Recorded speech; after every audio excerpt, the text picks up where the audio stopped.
afford any of this, man. I got no money, guys. I got no money. Welcome to Video Game Book Club, the show where we pick, we play, and we discuss a video game each and every month. I'm your host, JP, and with me always, Ben, the Tizzlist.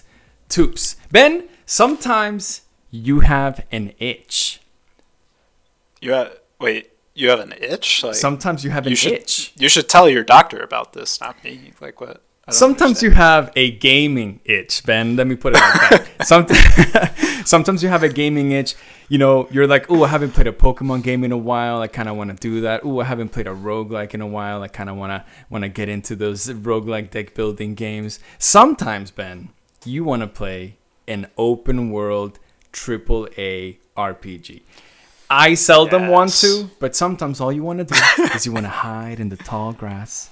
You want to take out your BAG, your big ass gun, and you want to absolutely go ham on some lizard people. Then you go to the nearest village. You know that the world is dying, and every single hour that you're taking, doing random things means that another person in this game is dying. And you find a little lad, a little small lad, and he has English voice acting, and he's like, "Sir, please, sir, can you help me with a quest?" And you're like, sure, why not? "Please, can you find my favorite ball? I love to play footy ball. Please find it for me." And you're like, all right, you do it. You look at your map, and the dude is sending you across the world to find this ball. You slay 1 million people to go find this ball. You finally get it. You bring it back to the kid. You've grown 10 levels. You're a different man, and you tell him, "Here you go, my man. I got you the ball." And he gives you 50 gold pieces. Your armor is worth at least 10,000. And you're like, dude, if I could hit you right now, I would hit you. And that's Avowed. That's Avowed. That's the experience of the game. So I think we can wrap it up. Thank you so much for listening to this episode, and we'll see you next time. Bye. No, I mean, you're right. Like, that's so obviously this month the game we're playing is Avowed, and Avowed is by far like the biggest quote unquote game that we've played. Like, it's a big AAA gaming experience, open world RPG elements. It's, set in a really lore rich universe. And you nailed it. Like, there is always that kind of funny element of games like these where it's this like massive cataclysmic event happening in the background, and you've got to do these like little, what amounts to like fetch quests, like finding little Timmy's ball or whatever. But I mean, there's some, talking about Avowed in particular, it definitely functions like that, but I feel like there's some redeeming qualities of this game too, and I'm kind of excited to talk about it for sure. No, I actually really love this game. I just had that bit prepared just to make you laugh, but no, this game was actually really good, and the quests that the game gives you are actually very meaningful, and they matter a lot with like how you are going to enjoy the game. So to just kind of put Avowed into perspective of how it works, it's like we've said, I would say a partitioned open world experience, action RPG, like adventure exploration RPG, where you have, your main guy, you have some party members that you don't control, but they like assist you in battle. Obviously you have like a main quest and a bunch of side quests, and the game encourages you to explore, to fight a lot, and to just experience what it is to live in this world that Obsidian has created, Avowed being a spin-off of the Pillars of Eternity mainline games. So all of that, cool. Okay, we got it out of the way. It's actually really good. So the way it works, you have like 4 main zones that you explore, and every zone has like a big city. You go to the big city, just like, any other action adventure game. You get a bunch of quests, you get some bounties. But the way that the maps work, they are not that big. They're kind of like, they're condensed is the thing. You can probably run from one edge of the map to another in like a couple minutes, like literally just a couple minutes. But the things that you find along the way are really fun, and you find all these little secrets, and you can parkour around and find like mostly materials, but that's cool because materials are really important in this game. And you find little Timmy's ball, and you find, all of these quest items that it will give you levels, will give you more lore of the game, will, help you understand that a lot of the decisions that you make in this world matter. So I think genuinely they made a good thing with the quest and the map exploration. They don't want to waste your time. They're saying, hey, there's a lot to see here, but it's all in this small map. Go and check it out, you know. And I actually thought that the map was huge at the beginning. When I first set foot into Dawnshore, I was like, oh my God, how am I going to do this? But then I like explored for like an hour, and then I was like, oh, I discovered like a quarter of the map already. Like, that's not too bad. Man, there was, kind of similar to what you're referencing. I think within the first, maybe call it 5-10 hours of the game, you're exploring the first kind of partition of the map, like we mentioned, Dawnshore. And I don't know about you, but when I first got there, so there's the big central city, Paradise, that's like the focal point of kind of the first act. And then surrounding Paradise, there's this huge kind of island, or not really island, but just huge, countryside, whatever. And I was like, screw Paradise. I'm not going in Paradise. I'm going like explore over here in the mountains. And I spent like literally between the first 5-10 hours just like exploring that first area. And so I had this moment where like I had done all this stuff. I literally hadn't even engaged with the story yet. And then I went in the main city, did kind of the first act of the game, completed the main story quest.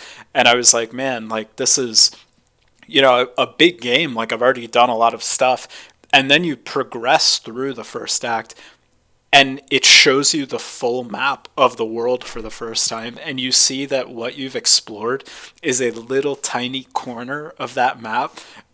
Like, my jaw basically hit the floor. I was like, oh my God, I did not realize this was such a big game. So there really is, like, there's a lot of content here. There's a lot of content. And it comes in, like you said, different kind of shapes and sizes. You've got more classic kind of narrative side quests. You have some kind of fetch quests. There's like a bounty system. There's quests for exploring the map and finding parts of the map, like in a lot of other open world games. But yeah, all in all, like this is like a very dense game. There's a lot to it for sure. What I like about it is I think I clocked in at just under 40 hours, 39 and a half, something like that. And I think we're at 45. When I think about like an open world AAA RPG, I always think, oh, it's going to be like a 90-hour ordeal to just play it normally. I think I did a lot of the quests. I mostly in the first 3 acts, I completed everything. I completed every single bounty too in all 4 acts, which I was really happy about. They were really fun. Some really fun battles there. But it was only about 40 hours. So yeah, it's condensed, but again, they don't waste your time. They want you to, hey, all of it is up front and right here, and you can basically see it. You find a tower and you can see everything, and you can, oh my God, that's my first gripe for the game. We just found it. Bro, not being able to mark your map killed me. I could see so many things that I wanted to go to, and I just, please let me mark the map. I want to come back. Like I'm in the middle of Timmy's find my ball quest. Let me please mark the map so I can come back to this place later. That sounds really interesting, But yeah, totally agree. Yeah, but the talking about like progression of like exploration, there's also a really, really cool, I think my favorite part of this game is the combat and the build progression, mostly the build progression. I mean, the combat mechanics are really fun and I enjoyed them a lot, but it really matters what build you're doing. That will dictate if you're going to have fun in the combat or not. What I mean by that is the game, as you progress through it, the enemies become really spongy. They have a lot of health. They attack hard. And it's not like a Souls-like or something where you can like, get good and you're like, oh, I'm super good at parrying and I can like absolutely destroy them. If you don't build correctly, you will not do any damage. And sometimes so the way I wanted to play the game is that I wanted to respec every single act. I played a different play style 4 times, basically. Every single act, it was different. Act 1, I was playing kind of like Souls-like. I had shield and a one-handed weapon. You can parry in this game. You have to unlock it though, which kind of sucks. But anyways, you unlock parrying and then you can parry and hit and parry and hit. And I was like, oh, this is kind of okay. It's not as good as like a Dark Souls game. So I was kind of not having the most fun. The cool thing about it is how you can make it so that you can do a lot of damage.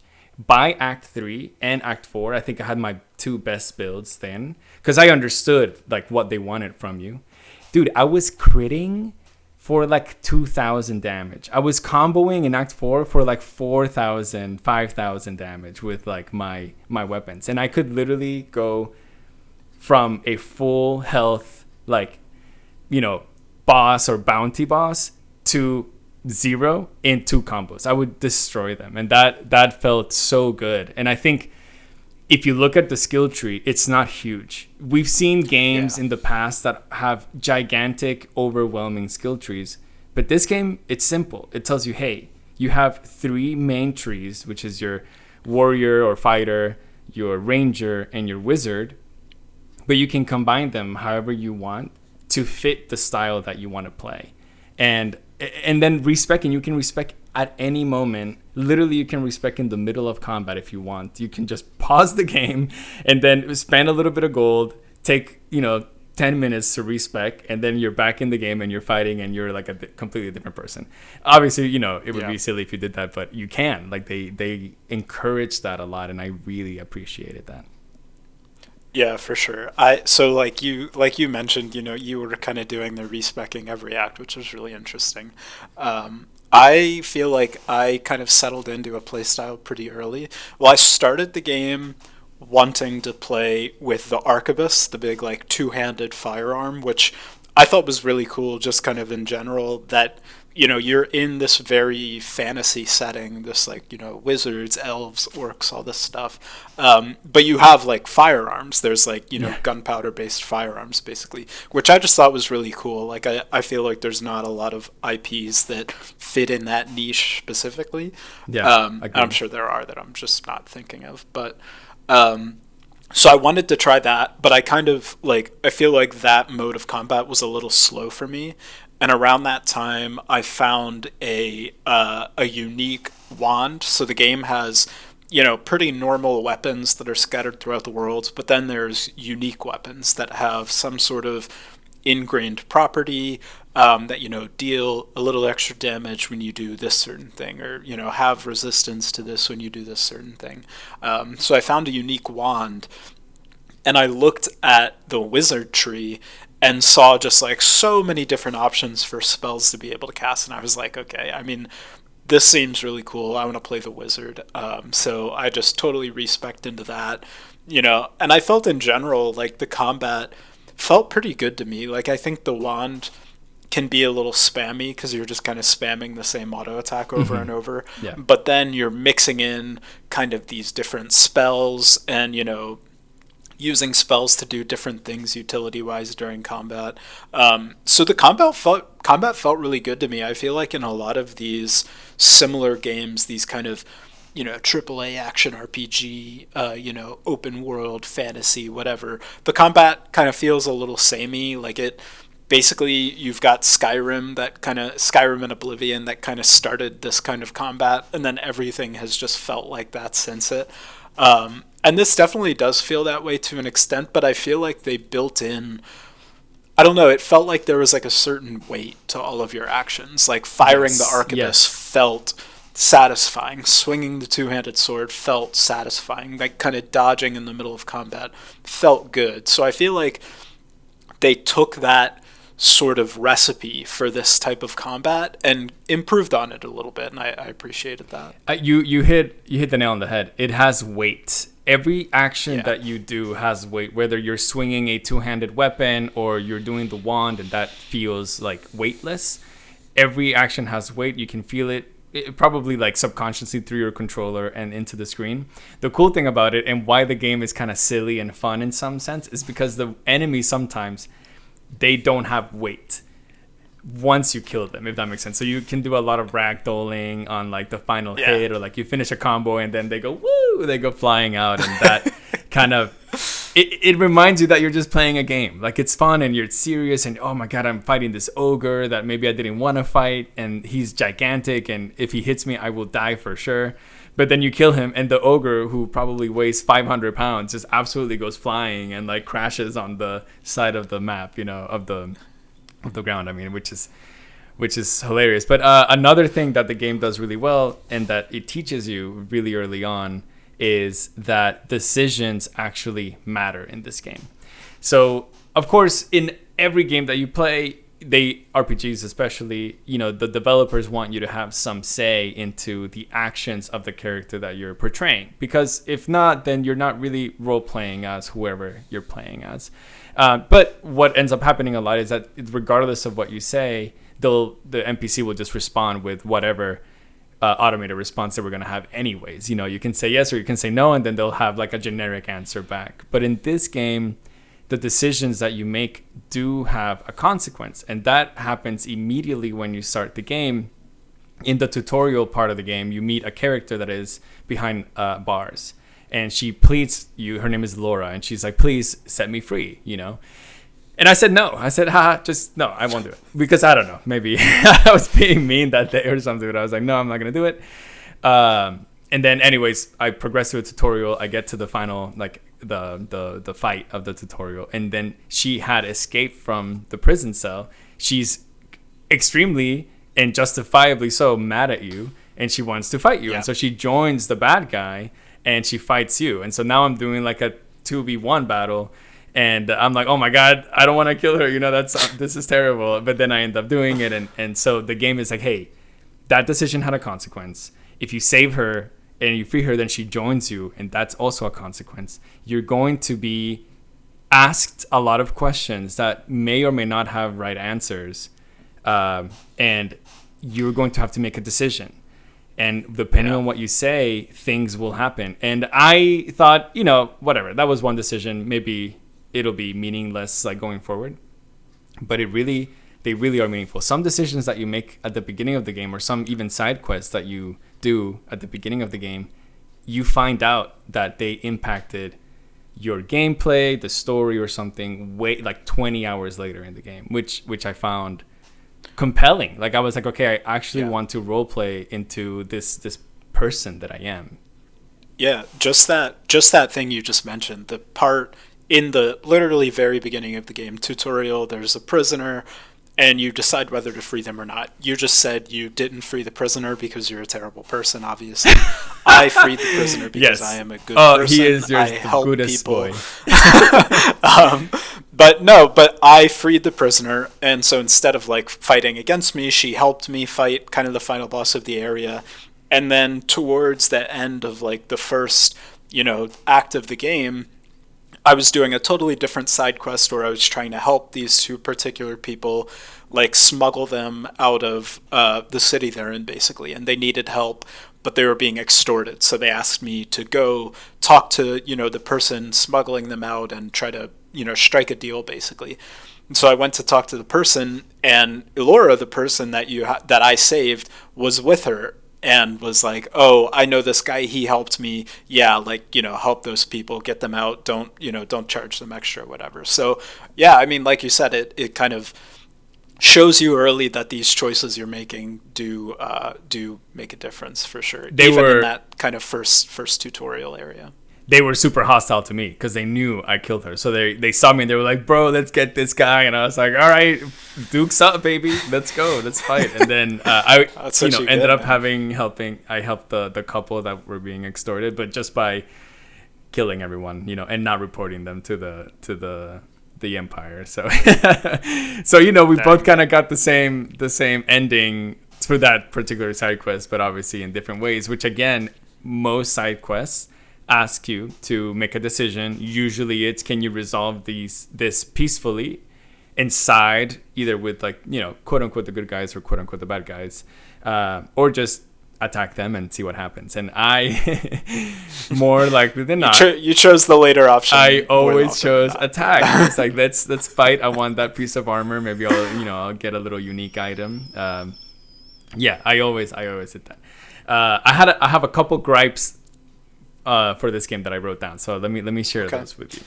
Let's the airing of the grievances. Just get him out, because I actually did like this game a lot. So I want to get him out so that I can just focus on the good things, And again, these are super dumb. One, you find a lot of like checkpoints that you can teleport to in every single map. Obviously, that helps with, instead of running around, you can just quickly get somewhere and do the quest, fight a bounty or something. And you also have camps. So in the camps, you can do a bunch of stuff. You can talk to your party members. They usually want to have difficult conversations with you, or teach you some things in camp. So you go do that. You can enchant unique items. So every unique item that you find, has been mentioned, has a unique property to it. You can enhance it once only. Usually have two options. So you either want to make it, go this way or go that way, and then that will kind of dictate how you're going to play with that item, which is pretty cool. You can use the workshop to upgrade your items, and please upgrade your items, guys. Upgrade them as much as you can. There's so many materials out there. You don't need to store them. Just upgrade them, because you need to deal a lot of damage at all times. And if you don't upgrade your items, you will not deal damage, and you will die a lot, and you won't have fun. So upgrade your items. And then you have like you can stash weapons and stuff. When you teleport to camp, please let me teleport to camp without going to camp. Does that make sense? I want to teleport to the location where the camp is, but I don't want to go into camp, because to exit camp, there's another load screen. So I'm teleporting somewhere, and I have two load screens. I have the first load screen to teleport into camp, and then another load screen to like get out of camp, which is the most annoying thing ever. Not really, but I think, like, I understand what maybe they're trying to do with that, because, like you said, when you go into this kind of camp environment is when you kind of debrief with your party. It's when, after you've done a side quest and you have to make a hard decision or something, your party members will want to speak with you, and they'll have like an opinion about it, or they'll share a little something about their backstory or something like that. So I feel like I get that the developers wanted to kind of force you into those scenarios. They wanted you to engage with that stuff. But I totally agree. There needs to just be an option on the fast travel screen of like travel without setting up camp. Like, it's just gotta be. It was annoying. It's such an easy ad too, I think. I'm not a developer, so I don't know, but I think so. Now, it's so easy, dude. It's so easy. You just write code and you say, dude, it's one line. Yes code. Or no. Or set up camp, yes or no, I mean. Okay, second one. Why, Ben, when you want to eat berries in the wild, it takes 1,000,000 seconds to hold the button to eat the berries? Like, it's quicker to grab the berry and eat it from your like toolbar than to like hold X to eat, and it takes 3 full seconds. I know how to hold the button. Give it 1.5 seconds and I'll eat the berries, so I can get some essence super quick and I can go back into battle.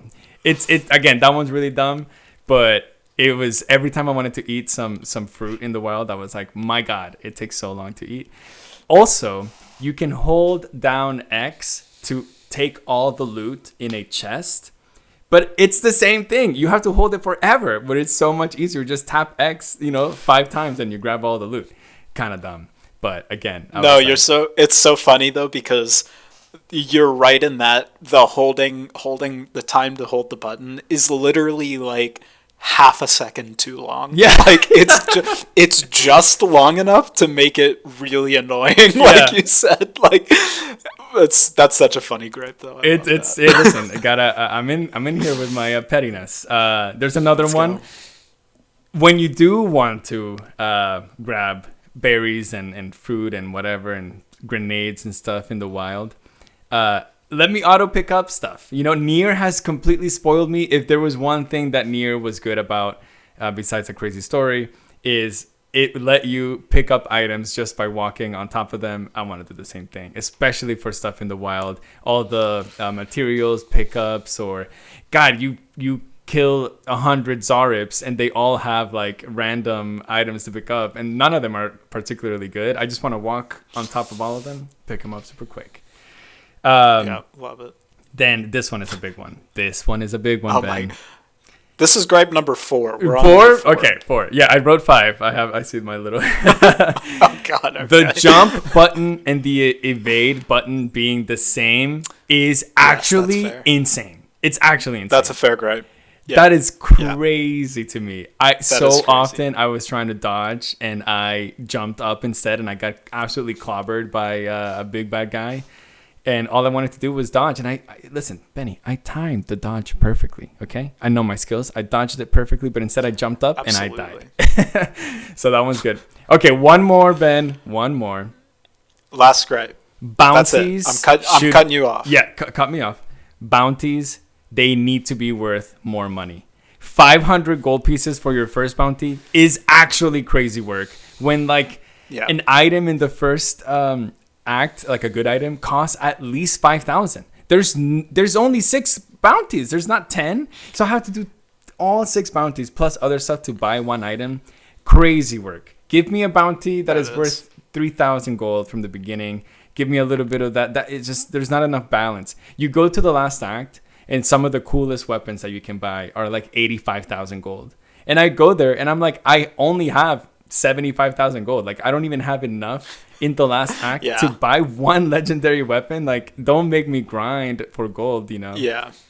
Yeah, the economy in this game is a little wonky. It's a little wonky. Like the bounties are by far the best way to make like chunks of money. And even like you said, it's still not that much. And yeah, you go into a shop and you see, you know, a unique chest plate or a unique weapon or whatever, and it costs, you know, 80,000 gold. And then you look at the unique chest plate you're wearing and it's like, oh, I'll sell it. And it's worth like 1,500. Yeah. It's like, dude, where is this money supposed to be coming from? Yeah. Like I can't afford any of this, man. Like, I got no money, guys. I got no money. I need more money, dude. Exactly. The Living Lands, God, they really wanna make some money in there, bro. The economy of the Living Lands is in shambles. It's in shambles. It's in shambles. But hey, I finished the gripes with JP section. It's over. You've gotten your gripes out of the way. I want to know. So I have thoughts about this, but I want to know, like, what was your first impression of this game? Going like maybe through the first like tutorial area and like a bit into Act 1. Like, what was your overall first impression, would you say? So I was excited. When I started playing the game and I went through the tutorial, I thought, I rarely play AAA games. I rarely play, let's call them open world AAA RPGs. You know, I rarely play those types of games. And honestly, I was genuinely, I had that itch. I was excited to play this game. I think the tutorial was cool. I think the Elora situation that happened right at the beginning was cool. I think the fact that you are the envoy and you already have like this kind of background to yourself and everyone knows who you are, but the player doesn't really know if you haven't played any of the games, the previous games, which I haven't. You don't really understand from the get-go what it is. I thought that was really interesting. The game is beautiful. That's something that you see from the beginning. I mean, regardless if you like or hate this game, there's no denying they did a great job with the art direction. Mm-hmm. I did the same thing as you. So this is my first impression. I did the same thing as you. I got to Dawnshore and I just started exploring. I was like, why go to the city and do the main quest when I can just go and explore this big map?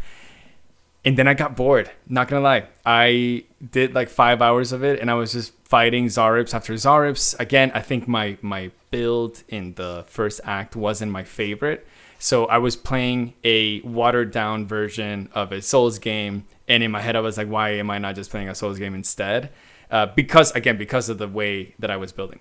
So what I would say and encourage all the listeners, if you want to play this game or if you're interested in it, go to the city immediately. In many RPGs, I would say no. I would encourage exploration first.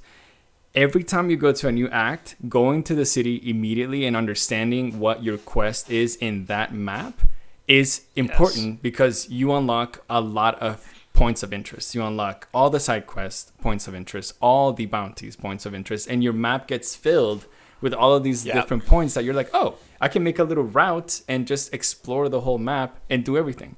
Whereas I got to the city and my whole map was already, I had uncovered the whole map already, and I still had to go back and do the different quests and stuff. Most of the bounties I had already gotten. But that was my first impression. I was kind of like, man, this is kind of boring. Like I spent like 5 hours doing the first kind of just exploring, and I was like, when is this game going to get good? And the game gets good when you get to Paradise. Yeah, no. So I had a similar experience to you. I like in the first tutorial area, it's pretty generic. You kind of wash up on this like abandoned sea fort. You shipwreck there basically, and so it's you and this little guy named Garrick. I think he's like this tiny blue, like furry. I don't even know. Joe's gonna hate me for this because I don't even know what race Garrick is. It's like an Orlin. He's this Orlin, maybe. Yeah, it sounds right. Like He's this like goofy looking guy. Like this is a pretty game, but in the first act or so, it just looked a little generic to me in terms of the visuals.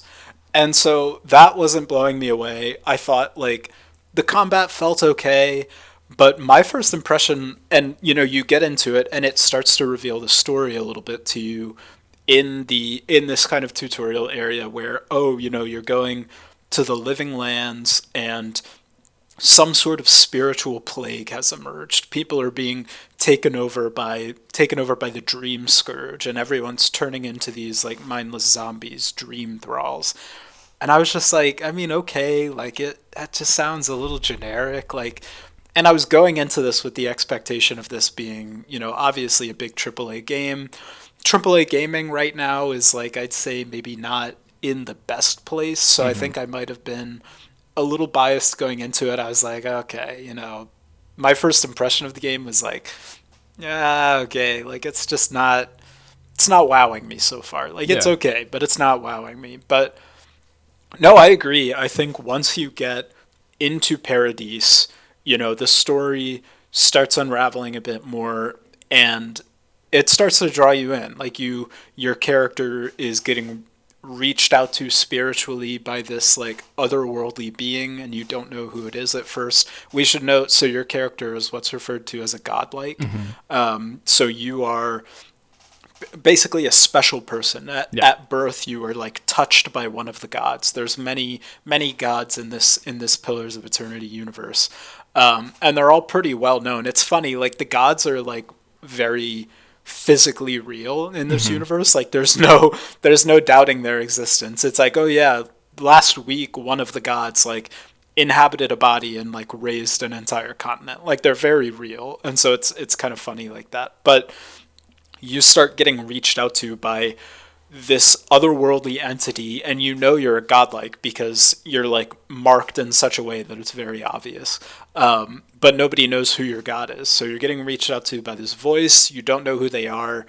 And in the meantime, there's this spiritual plague going on. So there is like, it builds up a bit of intrigue. The story gets going a bit. You start to, explore and do a bit more side quests. You go into Paradise, which is like a really interesting environment with a lot of cool quests. So yeah, I would say my very first impression of the game through like maybe the middle of Act 1 was not super positive because I was like, this just kind of feels like a generic RPG to me.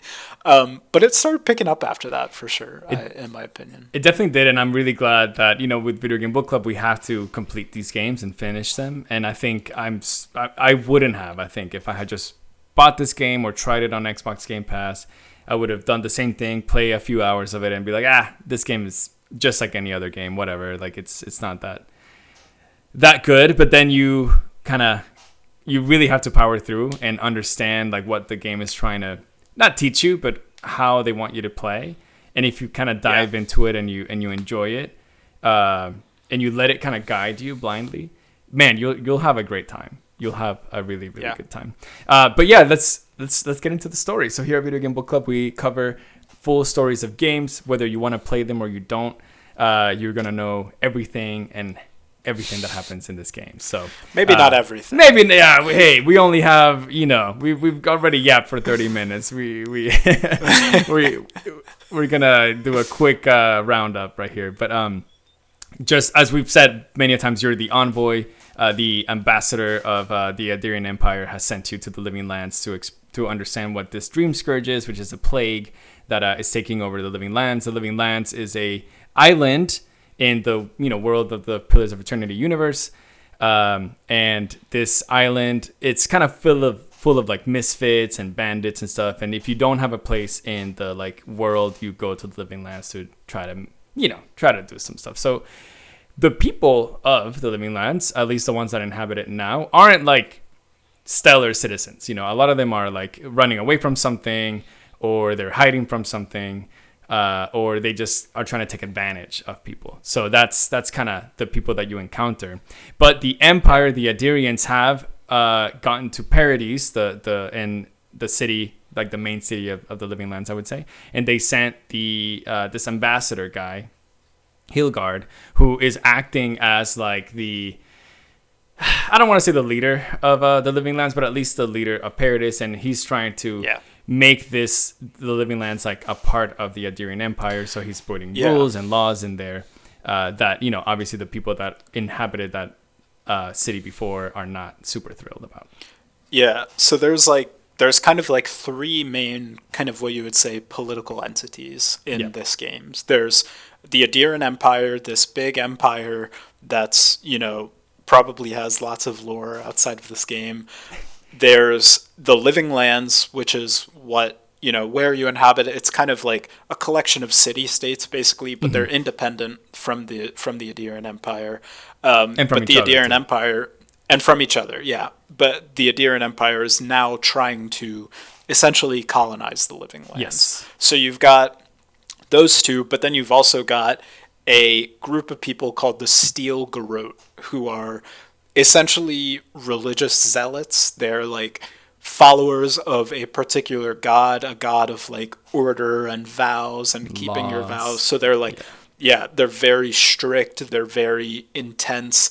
And so they are aiding the Adirian Empire in sort of their colonization of the Living Lands. So everywhere you go, you as the envoy are a representative of the Empire.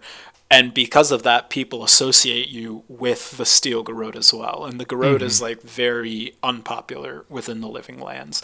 So I found like the entire game, I was trying to like distance myself, like, no, dude, they're not me. I'm not with them. Those are not my people. And, I was like very much trying to get away from the Steel Garrote and like go against them every step I could within the game. And you have a lot of baggage too. Like you are literally the Emperor's envoy, and people know that. So you can't escape the association to the Empire. No. You can't escape the association to the Steel Garrote. And all you can do is just, like Ben said, just say no, or hey, say yes if you want to. Say, I am the envoy, and I have power over you. So do as I say, or I'm going to wreck shit.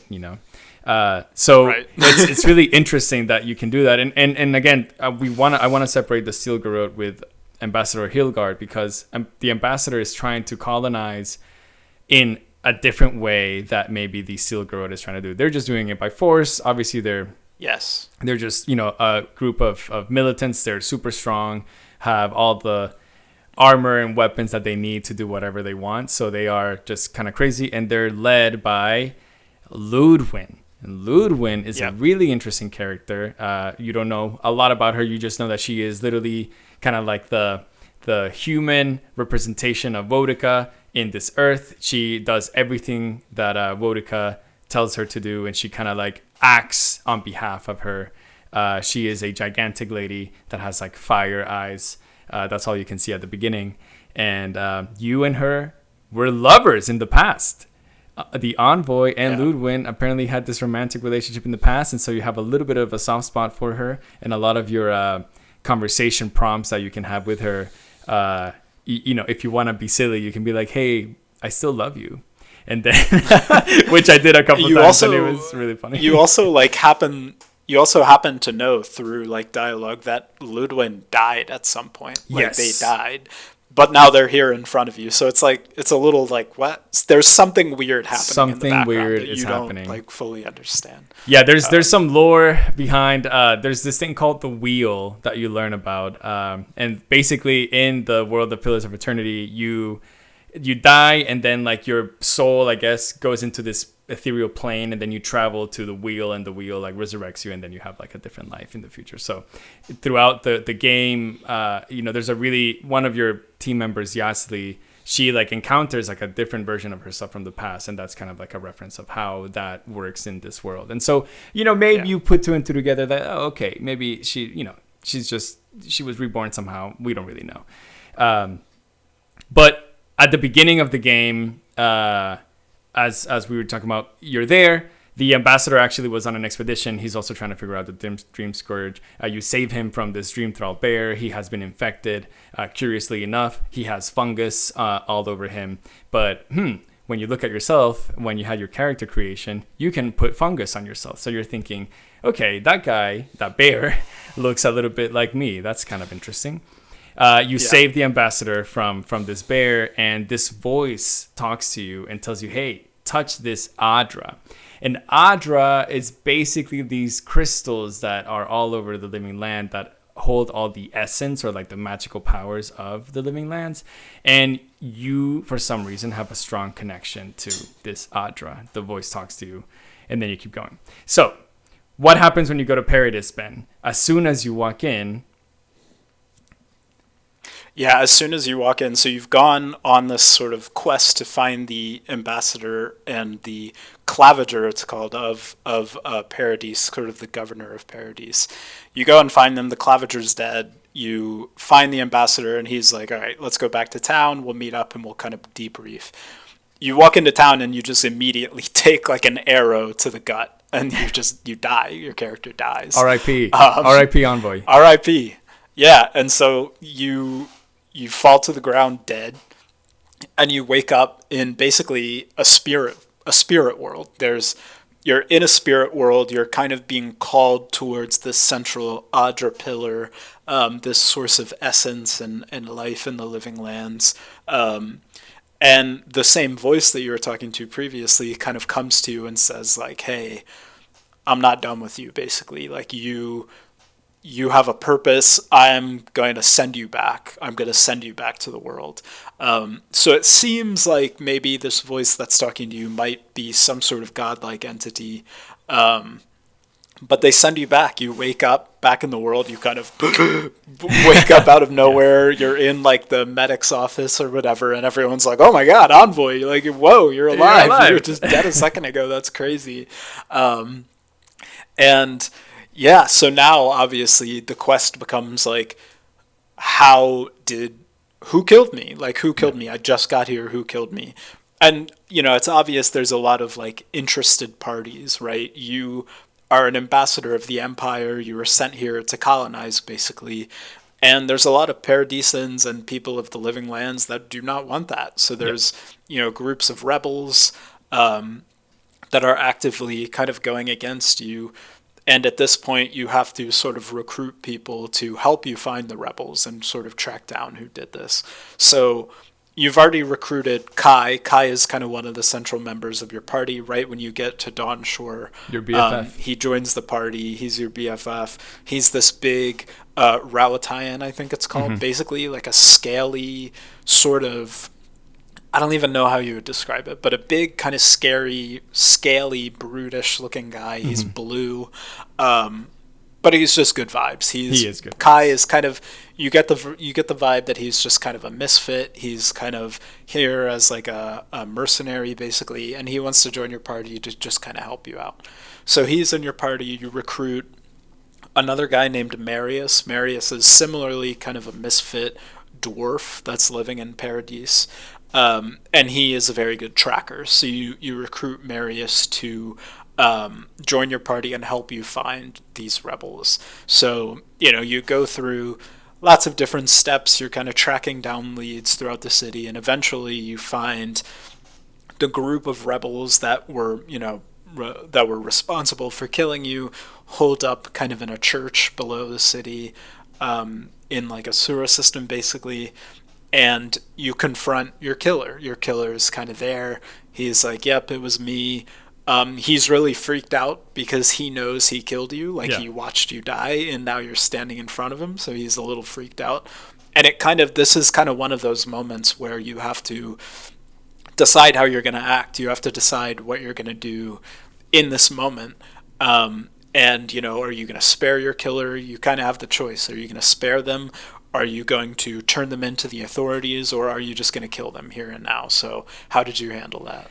Bro, I said, you kill me, I kill you, baby. Let's get on, and we had a really fun fight. And I was like, no, you kill me, I kill you. And so Whenever you make these decisions, your party members like have some input, and so in this one, I think Kai's like, that's maybe not my first choice, but I completely understand that you wanted to do that.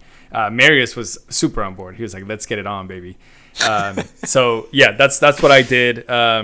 Definitely it's one of those decisions that like the guy is apprehensive. Egulf is his name, or Wygulf, I don't know. Yeah. He kind of like, he did it because he is a rebel, but he kind of, because you revived, like Ben said, he's just afraid almost. Like he's not ready to fight you. He's like, I don't want to fight, but that's what I decided to do.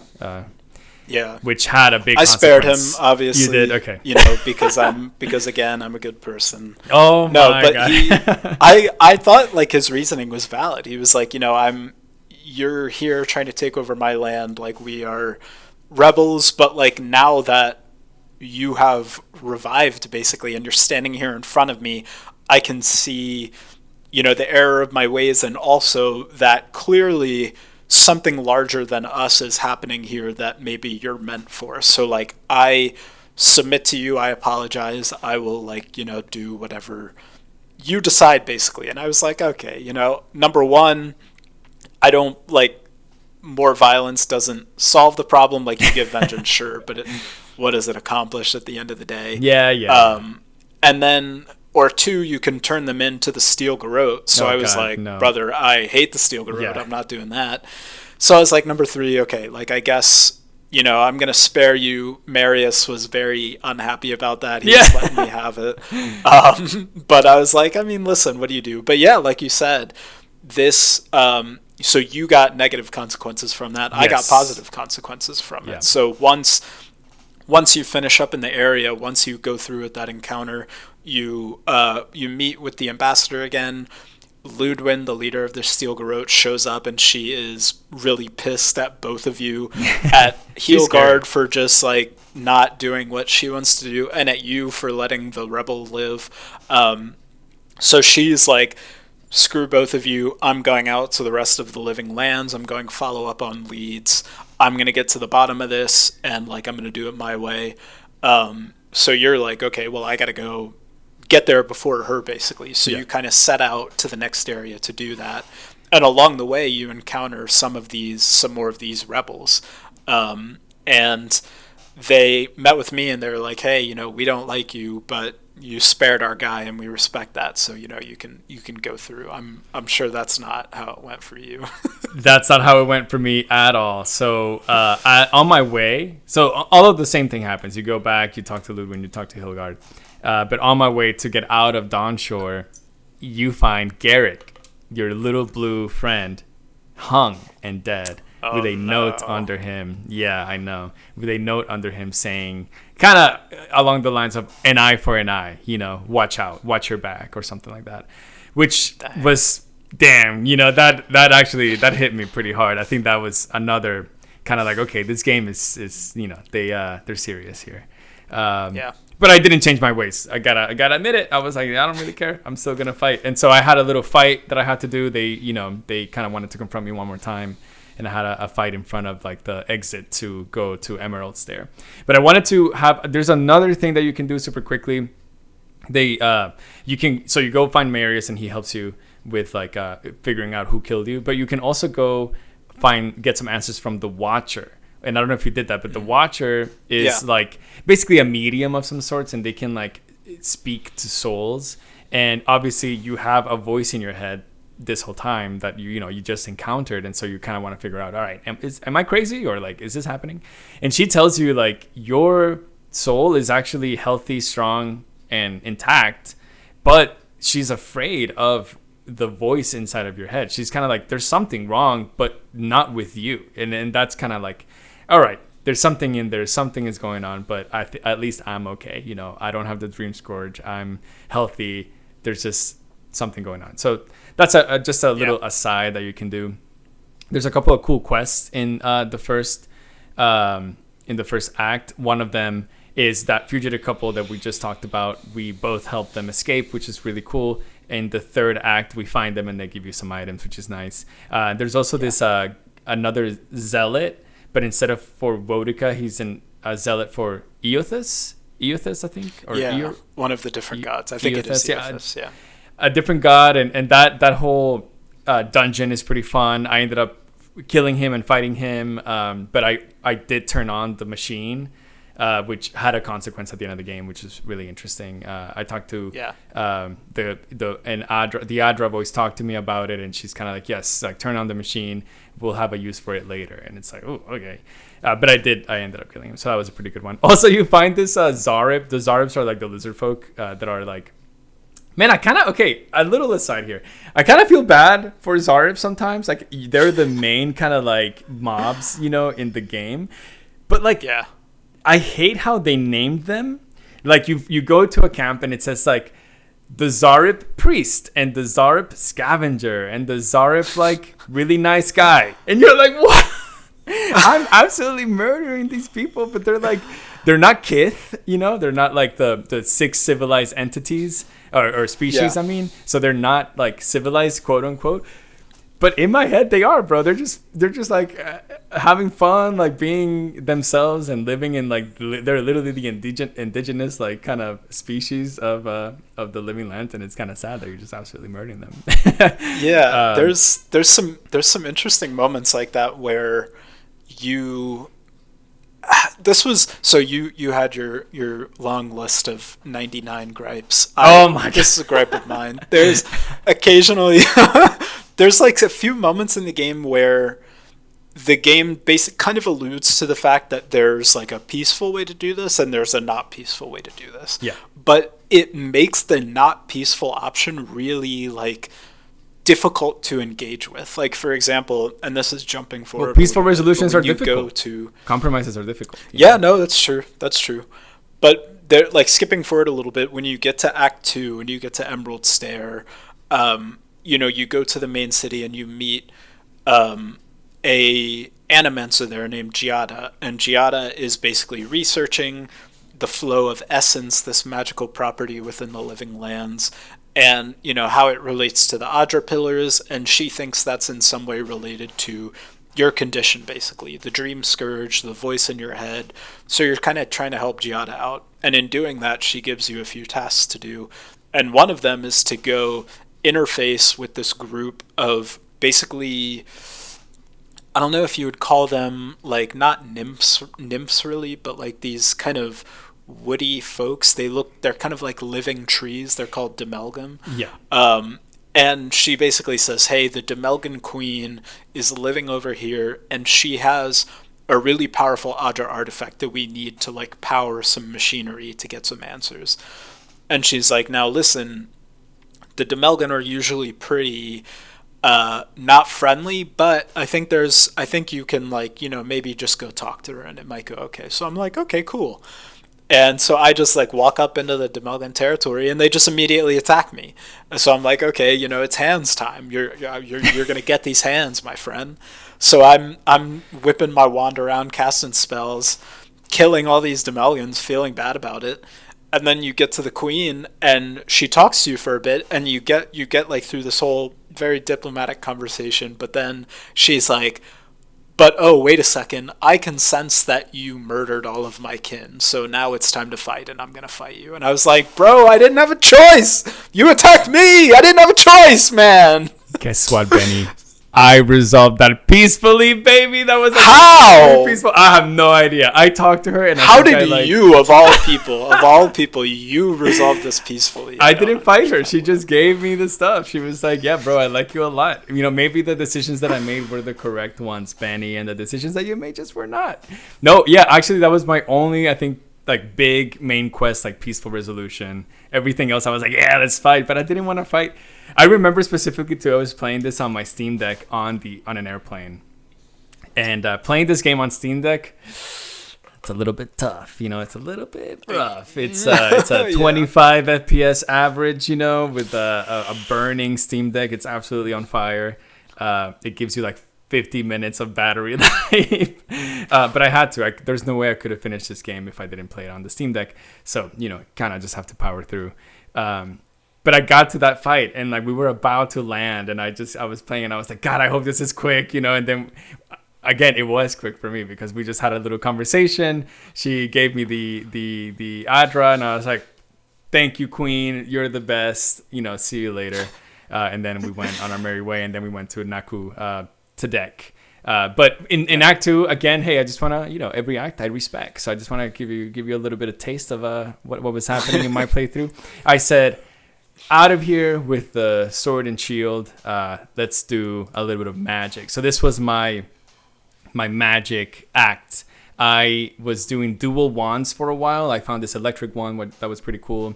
I had like a regular wand on my offhand. But then I realized regular weapons are kind of lame. Like the game gives you so many regular weapons, but they also give you so many unique weapons. And like, why would I ever use a regular weapon over a unique weapon? So I was like, whatever. Get out of here, wand. I had a shock pistol, Gaelix Pride or something like that. And then I had a shock wand, and then I had a grimoire with some shock abilities as well. So I just went full shock accumulation, full thunder basically, and that was really, really fun. I was doing a lot of damage. There's the shock spells have really good AoE, so I was going ham with that, which was pretty fun. But Act 2, Emerald Stair, is basically just like a big farmland that was thriving in the past, but because of the Dream Scourge, it's not thriving at all. People are famished. There's not enough food. There's actually a side quest that a lady wants you to go put like a offering, like a food offering to 3 different grave sites because of family members or friends or whatever that have died, and you do that, and your allies are really upset with you. They're like, bro, people don't have anything to eat, and you just went to put these like food offerings on the on like these graves when like people are starving. And I just said something like, yeah, man, but it's the right thing to do. Like, we have to honor the dead or whatever, So that stuff like that, it was pretty interesting in Emerald Stair. The big city here is called Fior the Saverno? Fior Mesiverno. Fior Mesiverno. Thank you. And Giada is your new party member, as we talked about. And basically, it's kind of the same thing. You have a lot of side quests. You have some bounties. You discover a little bit more of like what's going on. But really, the more important kind of plot beats that happen is once you get to Naku Tadek. So Naku Tadek is one of like a godless temple, and the godless are kind of like the original inhabitants of the living lands. The reason why they are called godless is because it was believed that they didn't have a god. So, pretty easy name for them. Of course, as you play this game, you realize that they do have a god, and we'll get to that.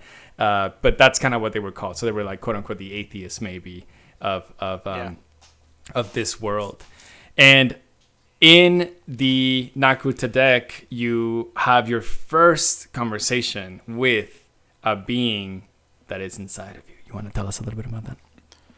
Yeah, so you like I alluded to, you're helping Giada, this animancer, and she in turn is kind of helping you investigate the voice in your head, basically.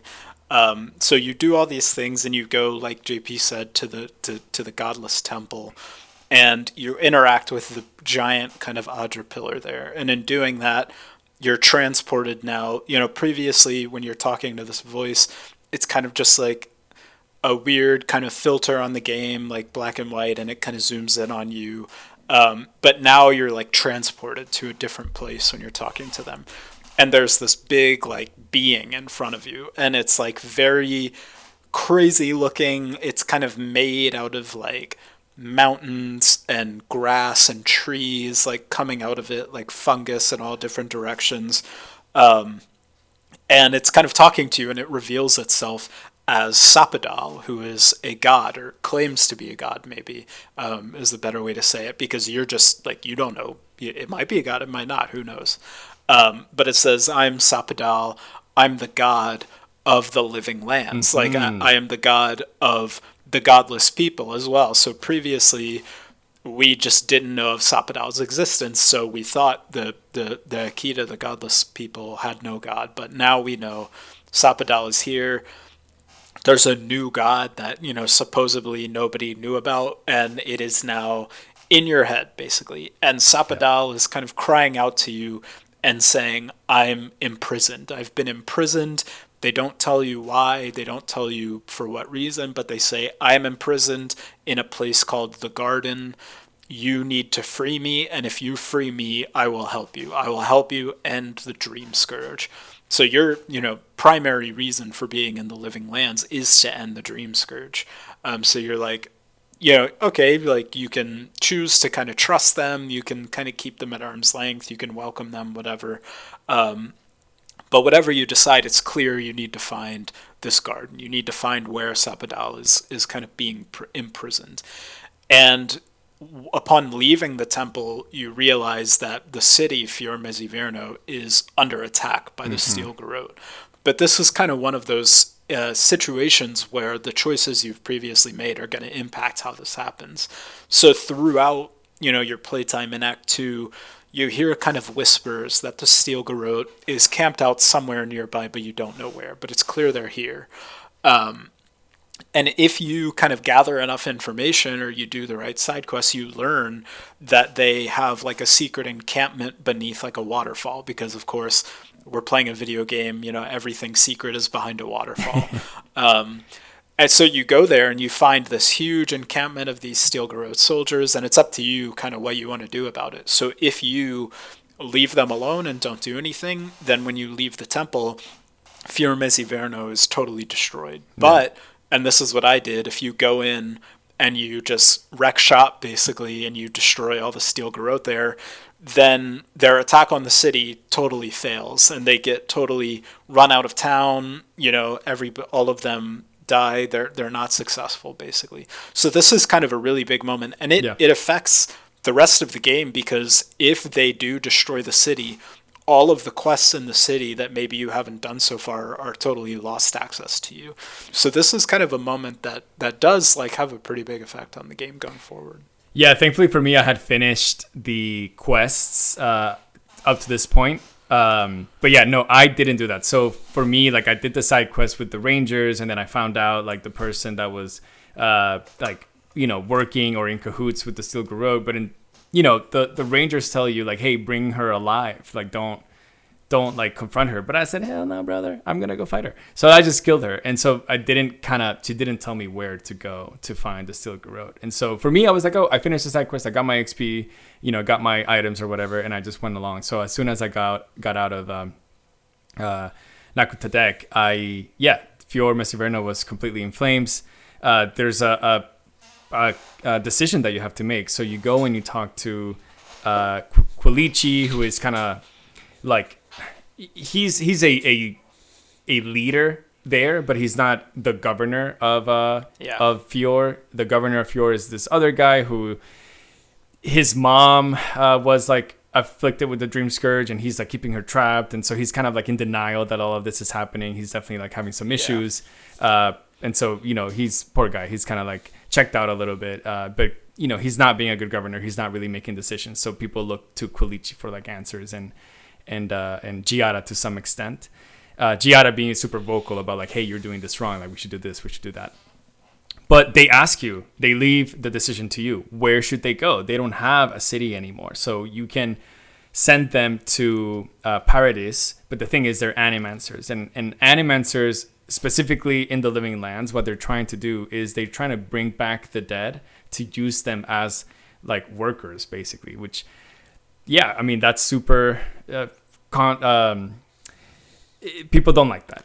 It's a big moral conflict, and I think if people were trying to do that in the world today, it would be met with a lot of resistance. That would be crazy if you tried to do that. So but for them, animancy is kind of like a science that they really want to pursue. They want to understand it more and they want to get better. So they kind of like justify this by saying, no, like this is good. We don't have a lot of food, and we need all the labor that we can to try to mend the land and try to get food for people and stuff like that. It's kind of how they think. Or, so Paradis would not like them. If you send them to Paradis, they're going to have to be like hiding and stuff. They're going to have to be kind of like refugees in some way. Or you can send them to the next zone, which is Thirdborn, in the city being Shatterscarp. And Shatterscarp and Thirdborn it's kind of like a wasteland. It's like a desert, and it's really rough living out there. So, the governor's like, don't send us there. It's going to be really rough. We're not going to survive. But then Quilici's like, don't send us to Paradis because like we're going to be persecuted and prosecuted like left and right all the time, and we won't be able to do the things that we want to do. So I chose to send them to Thirdborn. So that also was like a big decision that we had to do. Oh, so you had to send them somewhere too, even though Fior didn't fall? Yeah, I did. The justification for it was like pretty loose. They were basically just like, hey, the Steel Garrote's probably gonna regroup and try this again, basically. So let's like try to send most of the people somewhere else. But yeah, same decision. Quilici is also he has a lover, and the lover's name is Yatzli, and Yatzli is this again, yeah, like a what Orlin? And Orlin, she's like a little tiny furry, big-eared mage, and she's really funny. She's sassy. She's smart. She's like the oldest of the group. Kai, every time she talks to her, says "ma'am," which is really funny. I found she says something and he's like, "Yes, ma'am." She's flirty. She's honestly, she was really well written. I think her, Giada, and Kai were probably written the best. I think Marius could be a little annoying when you had conversations with him, just because of his like demeanor. I don't think it's like a writing's fault. It's just kind of like a demeanor situation. Sure. Anyways, she says, "Hey, we need to go find. Let's go to Thirdborn. Let's go to Shadow's Cap. There's the Godless Ruins there, and obviously the Godless Ruins have answers to what we want to do. So let's go there." You travel to Shatter's Carp, and yeah, you find a really tough, kind of desolate desert full of dream thralls. So this is like the first kind of place where you find that the plague is really ramping up and amping up, and all of the people that have been infected by the Dream Scourge have become zombies. Basically, they're called Dream Thralls, and they are struggling in Thirdborn. They are every day they're just fighting the Dream Thralls left and right. Every day, the people of the city are becoming these zombies, and so they're really wary of outsiders. They're wary of people that have mushrooms in their face, which, hey, you do because you're a godlike. And so it's kind of rough there. I think you kind of go from act to act, and every zone that you get to gets more and more hostile. Of course, you want to have some difficulty progression in the game, so that's kind of what the justification for it. But it's tough. So you get there, you find the kind of like the leader of the city, Tamerti, and she tells you, well, at first she's kind of apprehensive a little bit of you, but you kind of helped some of the soldiers by just killing some Dream Thralls, so she kind of likes you a little bit. And she tells you that to get to Naku Kubel, excuse me, you can't right now because there's an archmage that is in town or in this land called Rimgrin, and she has kind of like shielded or blocked off Naku Kubel, and so you need to go confront her. Yatzli is over the moon about this because she, Rimgrin is a legendary archmage. Yatzli is a mage herself, so she kind of wants to go talk to her and like understand her. And of course, she studies the godless history. So all in all, this is kind of like she's in her element right now. The cool thing about this place as well is that Kai's like people they're not from here, but they have settled here, and he left Shatter's Carp in the past to kind of like flee his past a little bit. He's kind of running away from something, and you get to do his full kind of companion side quest here, which is pretty fun. Yeah, I feel like this kind of reinforces the gameplay loop of the game, because like you said, when you get there, you go straight to the city, Thirdborn, and you're pretty much told entirely like, hey, this is where you need to go to advance the plot. You need to go talk to the Archmage.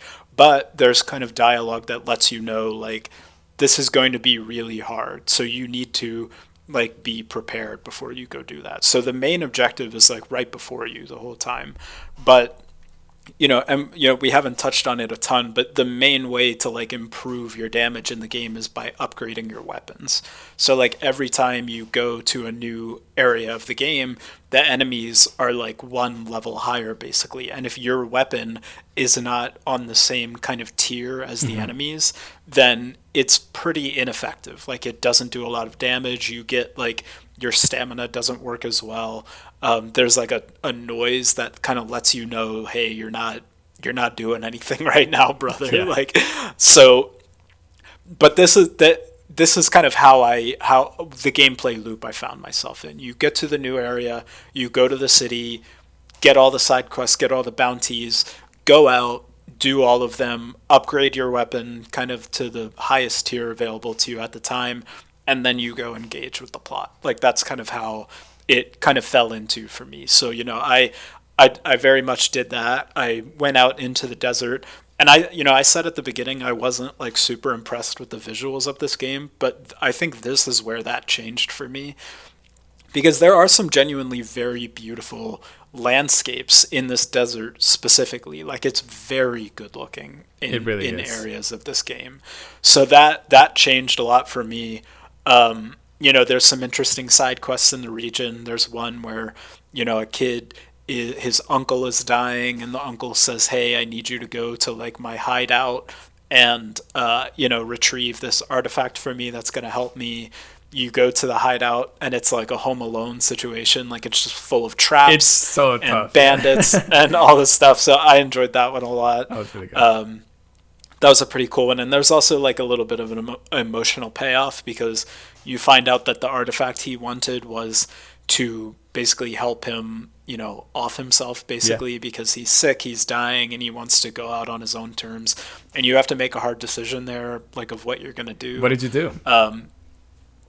I didn't give it to him. I was like, brother, Really? I can't. Damn. Like, I can't have that on my conscience. I'm sorry, but yeah. I gave it to him. Yeah. And Yeah. Chico, his nephew, was really upset, of course, but Yeah. it was tough. But It yeah, was a so good there's there's some good side quests in the region. I went through all of them, did the bounties, and then it's time to go to Ringrim's domain. So you go But to before Ringrim's domain. we get there, Benny, we Pause. respecking. We respecking. Yeah, So I was yeah, like, of course. no more mage, no more shock accumulation. Let's go full ranger, dude. I found the one last trick. I think it's called. It's an arquebus that is absolutely insane. And I went Dang. big ranger. I basically did full crit, full attack speed, move speed, and reload speed.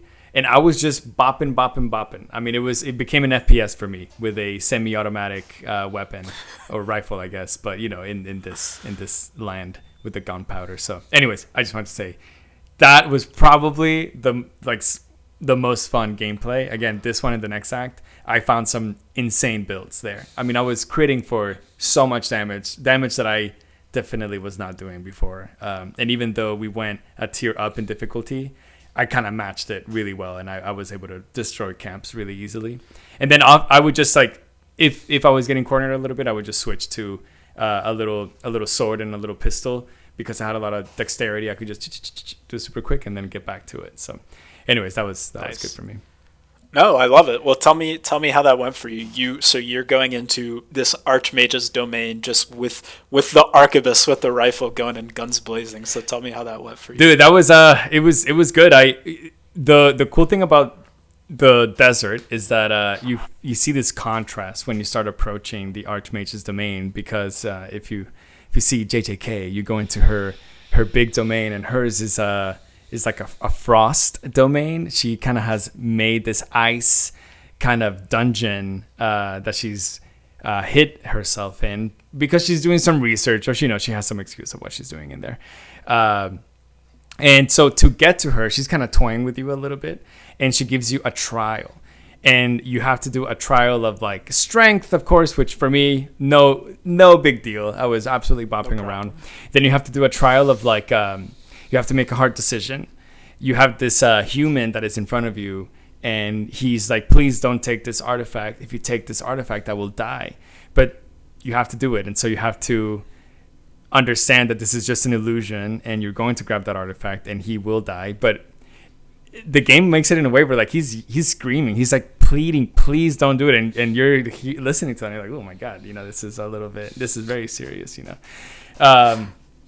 You complete the trials, and she kind of wants to teach you a lesson of like what it is to be all powerful. You as an envoy, as a godlike, this is how you should act. You're powerful. You know that you're not a human. You're not a mortal. Is how kind of she says it. She's all about like you have to act like a superior being. Mortals are at your disposal. And just like in my story that I taught you, sacrificing a mortal sometimes is good for the greater good, which of course is a really important beat, because once you talk to her and she kind of like agrees to let you go and visit the godless temple Nakukubel, you go through the temple, and we can talk a little bit about what happens there. So you there's a lot of dream thralls. You want to like, get them all out of the way. You get to the temple and you find the three so there's guys, right? There's a lot of there's spirits here. There's like Ekida godless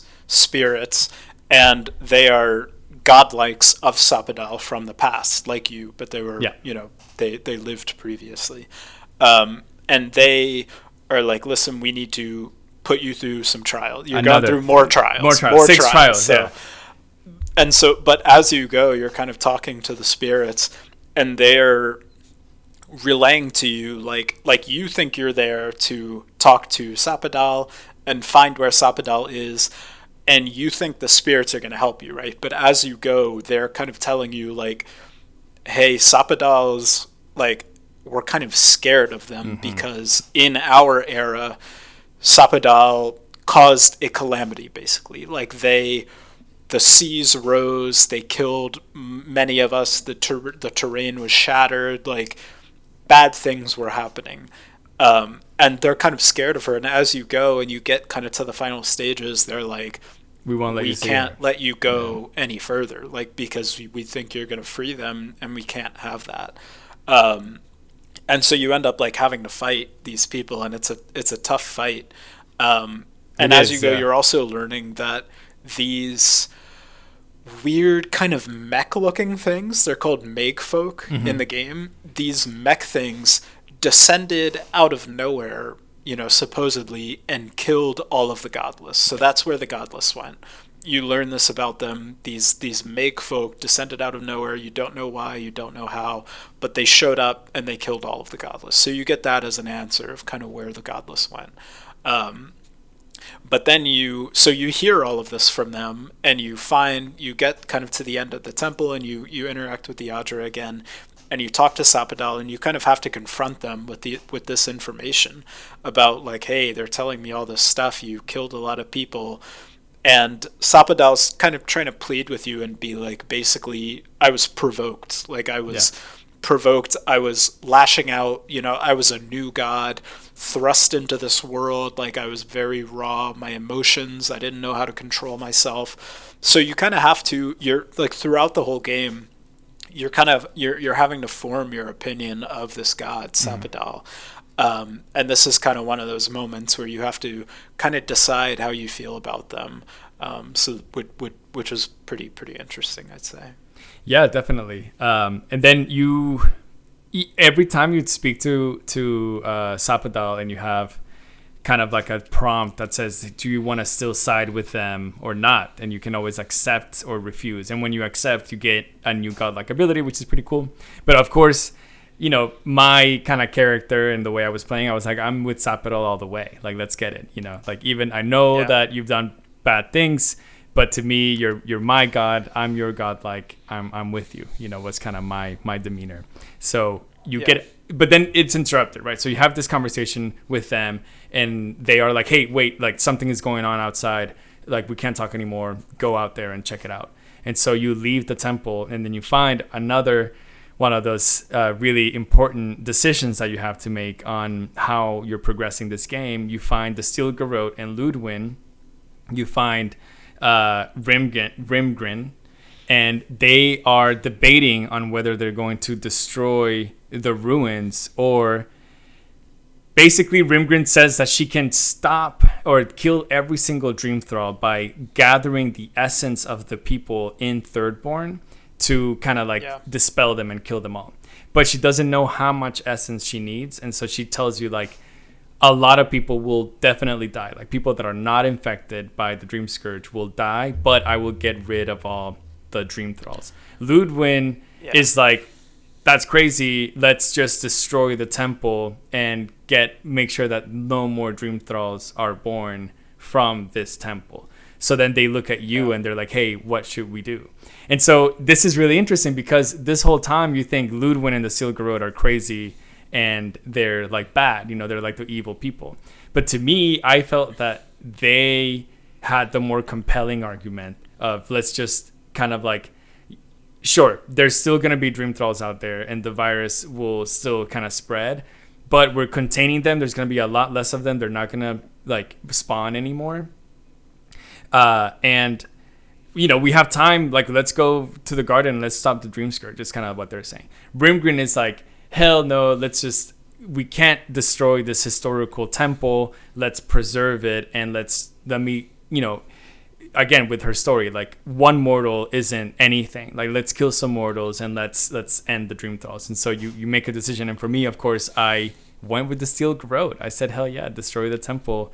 And yeah, that's what I did. Yatzli was absolutely beside herself. She was so upset. Yeah, I wound up going with Rundgrim there. Oh, did you?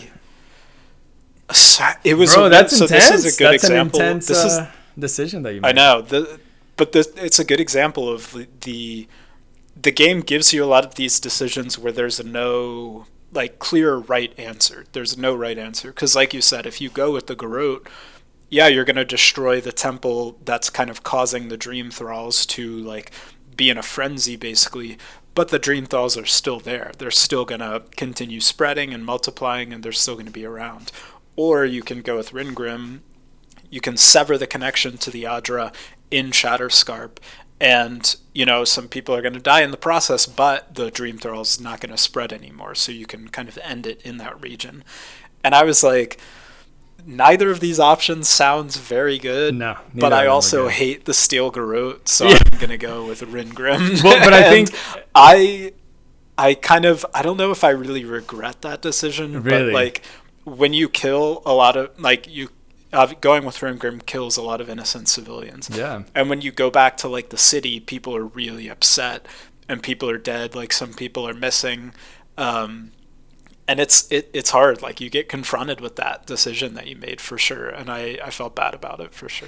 Tell me about, so the way how I understand the world is that the essence is really important. And because the essence and the Adra of the Living Lands is not connected to the essence and Adra of the regular world of Pillars of Eternity, if you die, you won't go to the ethereal plane if the Adra has been severed. Right? Yeah. So did they address that at all? Yeah, so they did address that. They basically were like, they don't confront you with it in the moment, but later in the game, I think maybe in like the epilogue when it tells you the results of all your actions, it tells you like, hey, you saved, you stopped the spread of the Dream Thrall, but you severed their connection to the Adra. And without that, the people of Shatterscarp like can't find their way back to the wheel, basically. And I was like, oh, dude, that's Benny, terrible. And you still don't regret it? That's crazy. That's crazy. I don't know if I regret it. Yeah. I don't know. We'll talk about it. But I think, it's the one of the toughest decisions. It's a lot on your consciousness, on your plate. And again, in my opinion, the Steel Garrote, which they're the evil, they're the bad guys supposedly, or in this story, you have to side with them on this one. I mean, that's what I did at least. But because I don't think that I can justify killing innocent people randomly. You don't even know who they are. They could have been the next LeBron James. No, I'm kidding. The next pretty much Lionel Messi. my entire party was not happy with me about that. Yeah, well, so like Kai and Marius and everyone, they were really letting me have it. And I think Yatzli sides with you because she likes Rundgrim and she just wanted to go with her. But yeah, the party was not happy. Yeah, everyone was happy with me except Yatzli. So Yatzli was like, I cannot believe that you did that. Those godlit ruins. It's the first time that we've been able to access them. There's so much information there. That is like super important to like the history of the land and whatever. And of course she likes Rundgrim, right? And then Rundgrim then also kind of lays on you a little bit. She's like, I can't believe that you would side with Ludwin and everything. And I'm like, bro, you're just as bad. Like, you're just a different Ludwig, you know. You're also kind of like a fanatic, kind of crazy archmage. But yeah, super interesting, really good side quests, and this area was one of the most fun. But you need to go find the garden, and you know that the garden is in Galawin's tusks, which is the final kind of big zone of this game. So you head there. You're actually confronted when you're heading there by one of the Steel Garrote members, at least for me, Captain. Oh my god, I forgot her name. Captain Alfira. Alfira, yeah, something like that. And I killed her. Of course, you know. She shows up and she's like getting in your face and trying to be like, ooh, like we're one step ahead of you. And I'm like, brother, I'm gonna kill you. I'm gonna kill you right now. Like I'm not playing, bro. Like, step out of my way. Marius, of course, is from Solace Keep, which is the city of this land. The dwarves live here, and he left on some bad terms, and so he has a lot of anxiety of going back. You learn that Marius has known about the garden this whole time. He didn't really understand it maybe fully, but he knows that the garden exists, and he knows that it was in Galawin's tusks. And so you have this kind of difficult conversation with him, and I kind of confronted him a little bit, and I was like, why did you not tell me? Like, are you crazy? We've gone through this is our 4th act together, and you hadn't told me this whole time that the garden definitely holds some sort of secret or answer to the Dream Scourge. But again, he's kind of like he has a panic attack. He's upset. He just couldn't fathom going back to Solace Keep. So you have to kind of calm him down and go. And the tusks, they're right beside a active volcano. And so it's a really it's very, very like Mordor-esque, like super Mordor-esque, barren black domain. You've got this big volcano in the background, like craggly rocks and lava flowing everywhere. Cool. It's very cool. Yeah. It's the toughest zone. No, you definitely feel the difficulty spike right here, even though it's funny because it's your 4 acts in, but you have to have legendary weapons, or at least superb weapons here.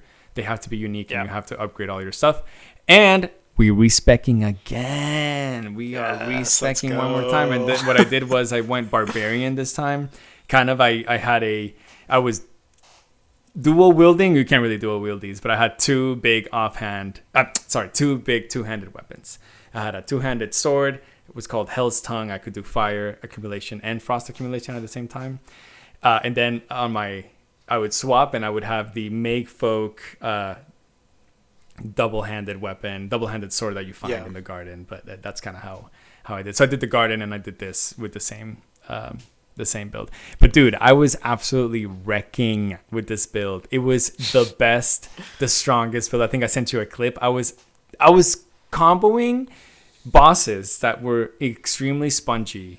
I would maybe do 2 combos and they were dead immediately. Like, I would just get them, and I had the most fun with it. There's a thing in this game that we haven't talked about. It's you can stun enemies, so you build a stun meter as you're like hitting these enemies with your weapons or with your abilities and stuff. And once you fill the stun, they of course get stunned, and then you can go up to them and perform a combo that will deal like 3 critical hits on them back to back.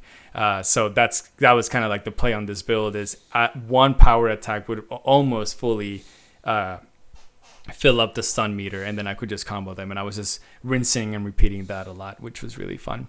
But you immediately, when you go into the tusks, you can see the volcano, you can see Solace Keep, which is this like big like tower, and then you can see the garden. So you can see all of these 3 things, and the game kind of wants you to go to the garden immediately. That's if you follow your main quest point on the map, that's where you want to go. So you go there, of course, because they want to kind of give you that urgency, right? Like, you're there, the garden is in your reach, you can see it, like, let's go see it. So you go, but you realize that there's like a huge like acid river or lake almost between you and the garden, and there's no way that you can go. So you have to do some investigation. You have to figure out a way to get into the garden. And the way you do that is you go to Solace Keep and you kind of try to find some information. But Solace Keep has a lot of like traditions that they don't want to break, and one of them is that they don't like outsiders. They're like, no, we're the dwarven people, like we're wardens, we're here to like perform a duty, and the duty is to kind of like protect the garden and just kind of keep ourselves here and all the outsiders outside of here. So they don't want to let you in. Yeah. One of the guards recognizes Marius, and he's like, yeah, come in, whatever. You talk to the kind of like they have like a dual leadership situation going on. One of the people is called Kostya, and the other one's called Mihala. And Mihala is like kind of no nonsense. The traditions are what stays. I'm not changing my ways. You know, we either fall with the Solace Keep or we die trying, you know, kind of a thing. Kostya is trying to be more innovative, trying to figure out how he can do like trades and allegiances with maybe, you know, not so good people like the Silgarode and the Aedian Empire to try to like help his people, you know. Again, just like in every other land, they're struggling. They don't have any food. They don't want to do any trade with anyone. So they're really struggling in Solace Keep. Anyways, you find that there's a kind of like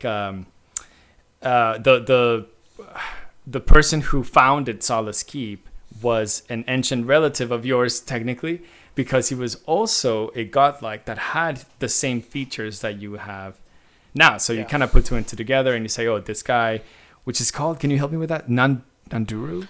Nandru. I think they just pronounce it Nandru. Nandru, okay. Nandru. Like Andrew with an N. With an N, okay. So Nandru, he knows that he kind of left some clues that there's a path to the garden. Of course, he was a godlike just like you, and he was protecting the garden for XY reason. You don't really know just yet, but you assume, hey, he's a Sapadal godlike. He was probably protecting Sapadal, you know, in some way. And so you try to figure out, when you get that information, Kostya kind of like approaches you and he tells you, hey, Mihala is fucking crazy. You should talk to me about, like, we should like make a plan to try to save my people, save the wardens. And I think that we should side with the Silgarode and Ludwin. And he wants to do it in like a really secretive way instead of kind of confronting Mihala, because I think he's afraid of her. So I call him a coward to his face, and I tell him that I'm definitely not going to help him, and that I'm going to figure out how to stop the Dream Scourge and like get to the garden by myself. And then after I do that, I will deal with you, is basically what I tell him. But he does let you know that the Silgarode is... they're camping out in Mount Forja, which is the volcano, and you know that you have to go there to kind of figure out some information about the garden. So at least he tells you that. And so you go and you head out to Mount Forja, and you find the Silgarode is, first, now you're in a full-on like war with them, but two, they're getting infected with the Dream Scourge, and they're kind of going crazy. You killed their captain, of course, so they don't like you. So it's a lot of like fighting, a lot of like, you know, getting through them to eventually go through Mount Forja and confront Ludwin. So you go up there and you confront her. And how did that go for you, Benny? Yeah, so you get to the top of Mount Forja, you know, a pretty generic video game dungeon. You're making your way through the mines, and you eventually find sort of their headquarters within the mines, where they've got a big map on the table, and Solace Keep is kind of big and circled. So it's clear they've found something about Solace Keep that they're interested in. You go and kind of exit, and Ludwin is there. She kind of confronts you and says, like, listen, Sapadal needs to be destroyed. I need you on my side. Like, it's time for you to pick one way or the other what's going to happen. But before you can make that decision, in kind of the background, you can see the garden. You can see it kind of in the distance. And Sapadal, like, explodes, basically. And the garden basically sends out this shockwave that knocks everybody down. It converts a lot of people to dream thralls, and, you know, causes chaos. There's like earthquakes happening. Things are going crazy. And Ludwin is like, it's go time. Ludwin starts fighting you. People have been converted to dream thralls. So it seems, you know, you've kind of been piecing the puzzle together in your head this whole time. But now it's pretty much confirmed that the dream thrall and the dream scourge is emanating from Sapadal in the garden. And so you're going to have to confront them with that information, obviously, because you're here to end the Dream Scourge. But you fight Ludwin. You have a big battle with her. She's honestly pretty easy. Like, she wasn't that hard. I deserve her, for sure. But the hard part of the fight, I guess, is that there's dream thralls that are coming and like attacking you the whole time. So it's kind of a two-way fight. And leaving Mount Forja, it's full of dream thralls. So just escaping, quote unquote, is tough too. Yeah. So you fight her. Eventually you kill her. Obviously, it's kind of unsatisfying. Like you can loot her, and she does, like, you would expect her to have a ton of loot, but she doesn't really have anything. Bro, she doesn't even have a unique weapon. I was so upset. But I think that's on purpose, though, yeah, because it alludes. It feels like there's unfinished business, and know in the back of your head that Ludwig has been revived before. So you and your party are kind of wary, like, okay, we've killed her, but like, I don't know, it doesn't feel like this door's been closed. But so you've killed Ludwig, something is going on in Solace Keep, and that you've got to get to the garden to confront Sapadal, basically, with this new information. So you go back to Solace Keep. The earthquake that's been triggered is causing the lava levels to rise. They ask you to go down into the depths of Solace Keep and open up the sluice gates to divert the lava.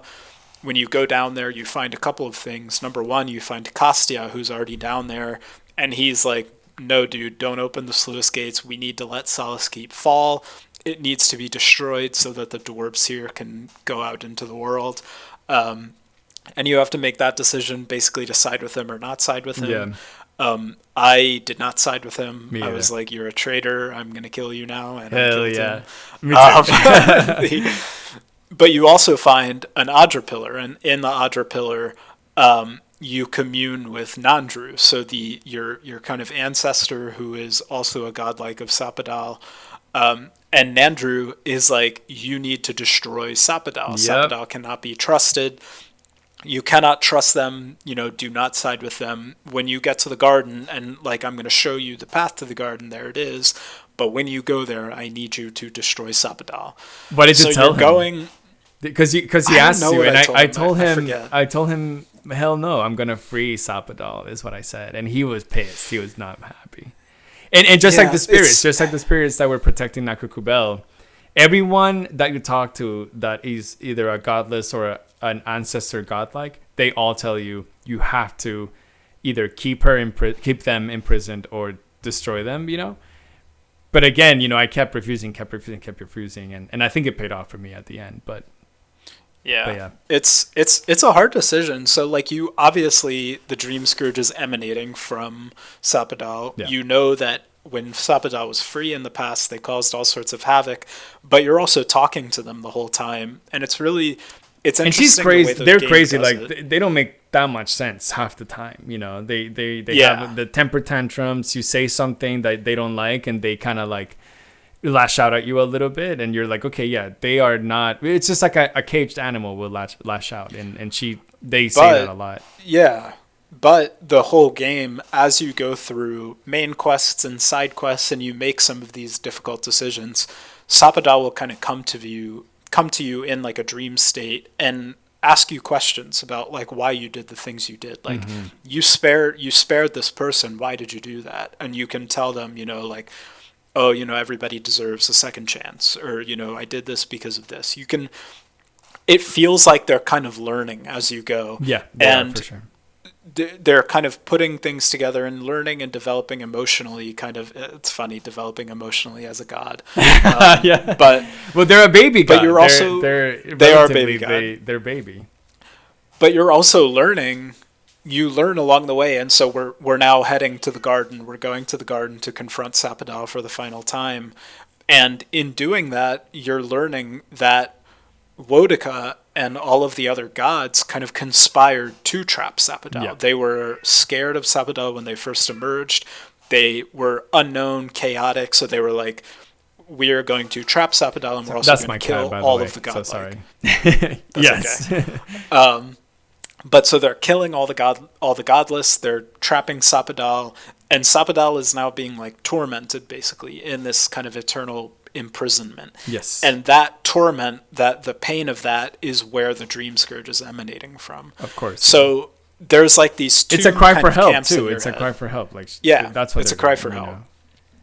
So you can, and you might be justified for like not wanting to help Sapadal. Oh, like, of it course, might be better of course. just to kill them. Yeah. But yeah, I think I was in the same camp as you, as like, I want to free them and help them like they deserve, to have a second chance, basically. There's a lot in this game about second chances. Yeah. So that's kind of how I did. But yeah, we're now kind of towards the end of the game. We're in the garden. You're going to confront Sapadal for the final time. Along the way to that final confrontation, you're running into a lot of these Meg folk that are attacking you. They in the past you've seen them, but they've been like old and decrepit and not functional. But now They're big and they're really hard enemies. They really are. Also along the way, you get these sort of like visions. Almost the garden is like showing you these scenes that have to do with the background of your party members, like something to do with each of them, basically. They're kind of emotional moments. You get one of them for each of the party members. And you help them kind of like conclude their story and yes. kind of why they are the way that they are. And you try to help them make a decision of what they're going to do post game. Right. And then at the end of the game, in the epilogue, you get like a glimpse of, based on what you told them to do, how their life kind of like shaped. So it's important, if you want to figure out like what happens to them at the end of the game, it's important to like go through those, I think. Yeah, agreed. But yeah, so we are in the garden. We're on our way to confront Sapadal. You have a big final boss fight with a bunch of Megfolk, pristine Megfolk that are a pretty tough encounter. And then, you reach the end, and you reach Sapadal, and you confront them. And how did that go for you? What did you do? I basically, I was kind of upset with Sapadal, right? I told them, hey, you did this. If I free you, then you need to ensure that you change, or ensure that you learn, or don't do that again, was kind of. But it was a really interesting conversation because, as you said, everything that she was arguing back at you were things that they learned from you. So they were like, you said that a bear, what did you do to the dream thrall bear? You slayed it. And then you said that an animal that is like on its last legs should be put out of their misery. So they were like, put me out of my misery either by freeing me or by killing me, is what they told me. And I was like, oh my God, I did say that. You're right. Don't give me my own arguments back at me. So you kind of have this back and forth with them. And I decided to free them. So you can either, keep them imprisoned, kill them, merge with them, I think, or free them. Yep. And I ended up just freeing them. Yeah. Yeah, same. You did the same thing? Okay, cool. Mm-hmm. I think freeing them is probably like what most people will do. I think merging is probably the most interesting thing. I think attacking them, I wonder how that would go. I don't know if there's a fight or if you just kind of like pretend to, or I don't know, do something like that, put your sword through them or something. I'm not sure. I don't know. But yeah, I think the interesting thing is that the game gives you enough leeway to like you can justify your decision either way. Oh yeah, to definitely. Free them, to kill them, to merge with them, whatever. There's enough evidence either way to inform any decision, basically. So there's not like a super wrong answer. I think I wound up freeing them just because I was like, they deserve a second chance. They're the god of the living lands. The living lands is currently like a godless place because they do not have their god. It's kind of in chaos right now. Maybe we can kind of restore some order, not through the Adirian Empire, but through, the reemergence of Sapadal. So I did that. And as you have that conversation, you concluded they sense that there's trouble in the world and they want you to go to Paradis. And so they open a portal from the garden. As I saw a comment or something, like I was like researching stuff, and they're like, why didn't they just open a portal from the beginning and then there's no game? And it's like, well, because they're trapped, bro. They're trapped. Right. You just freed them, and that's why they opened the portal. So you open the portal and you get teleported to Paradis, and it's just in full chaos, full war is waging in Paradis. Everything is destroyed, and also you realize that time in the garden doesn't work the same way that outside of the garden. So you were only there for, let's say, like a day or two maybe, but in reality it was 3 weeks in real world time. And so the whole place is absolutely like ransacked and destroyed. And you see the leaders of all 4 cities. So you see and you convene with them, you talk with them. You have Hilgard, you have Quilici, who, you know, because the governor of Fior Messiverno, like, he kind of was a poopy face, you know, Quilici takes his place. Then you don't have Temerti, because Temerti actually becomes a dream thrall, which is really sad. So you have someone else in her place. Did you have Temerti? That's you, brother. I really? had Temerti. That's your fault. Okay. You, that is you didn't because destroy the Dream Scourge. No, I didn't. I just fault. destroyed she was not there. Someone else was in her stead, and she said something like, Temerti, we had to, like, I don't know, trap her in her quarters or something because she's going crazy. Wow. And then you have Mihala. For me, you have Mihala, of course, because we both killed Kostya. And so you have this really cool kind of end sequence where they and your party members kind of, you go into this brainstorming session about what you're going to do with the living lands. Like, are you going to let the Adirian Empire colonize it? What are the consequences of that, and who will side with you if you do that? So your party members are like, hell no, bro, don't do that. I don't want to do that. But maybe Hilgard is like, hey, that's probably the best idea to do. They have, you know, the biggest army. If we don't do it now, like, they're gonna come back at us later. So, you know, you also have to, like, no answer is correct. Like, he's right, you know. Of course, the Adirian Empire is, like, the biggest empire in this world. Like, they want to colonize. They're going to. If it's going to be this year or it's going to be in 10 years, you know, that's kind of what he's telling you. You can try to have, like, a united living lands, which is what I ended up doing, where everyone kind of, like, gets together, and under me, I'll be, like, your president or whatever, and try to, like, repair the living lands and repel the Serial Garrote and Adirian Empire. You can do a few things. And I think the one that most people would agree with, especially your party members, are like, let's unite the living lands. We were just fine without the Adirian Empire. There's no more Dream Scourge anymore, so we can definitely repair this place and make it our own, you know. And obviously they're all from there, so, or maybe they're not from there, but they live there, so they all want that to happen. But a lot of, like, the leaders are like, I don't know about that, you know. So it's pretty cool. You go through all those motions, and so what did you pick?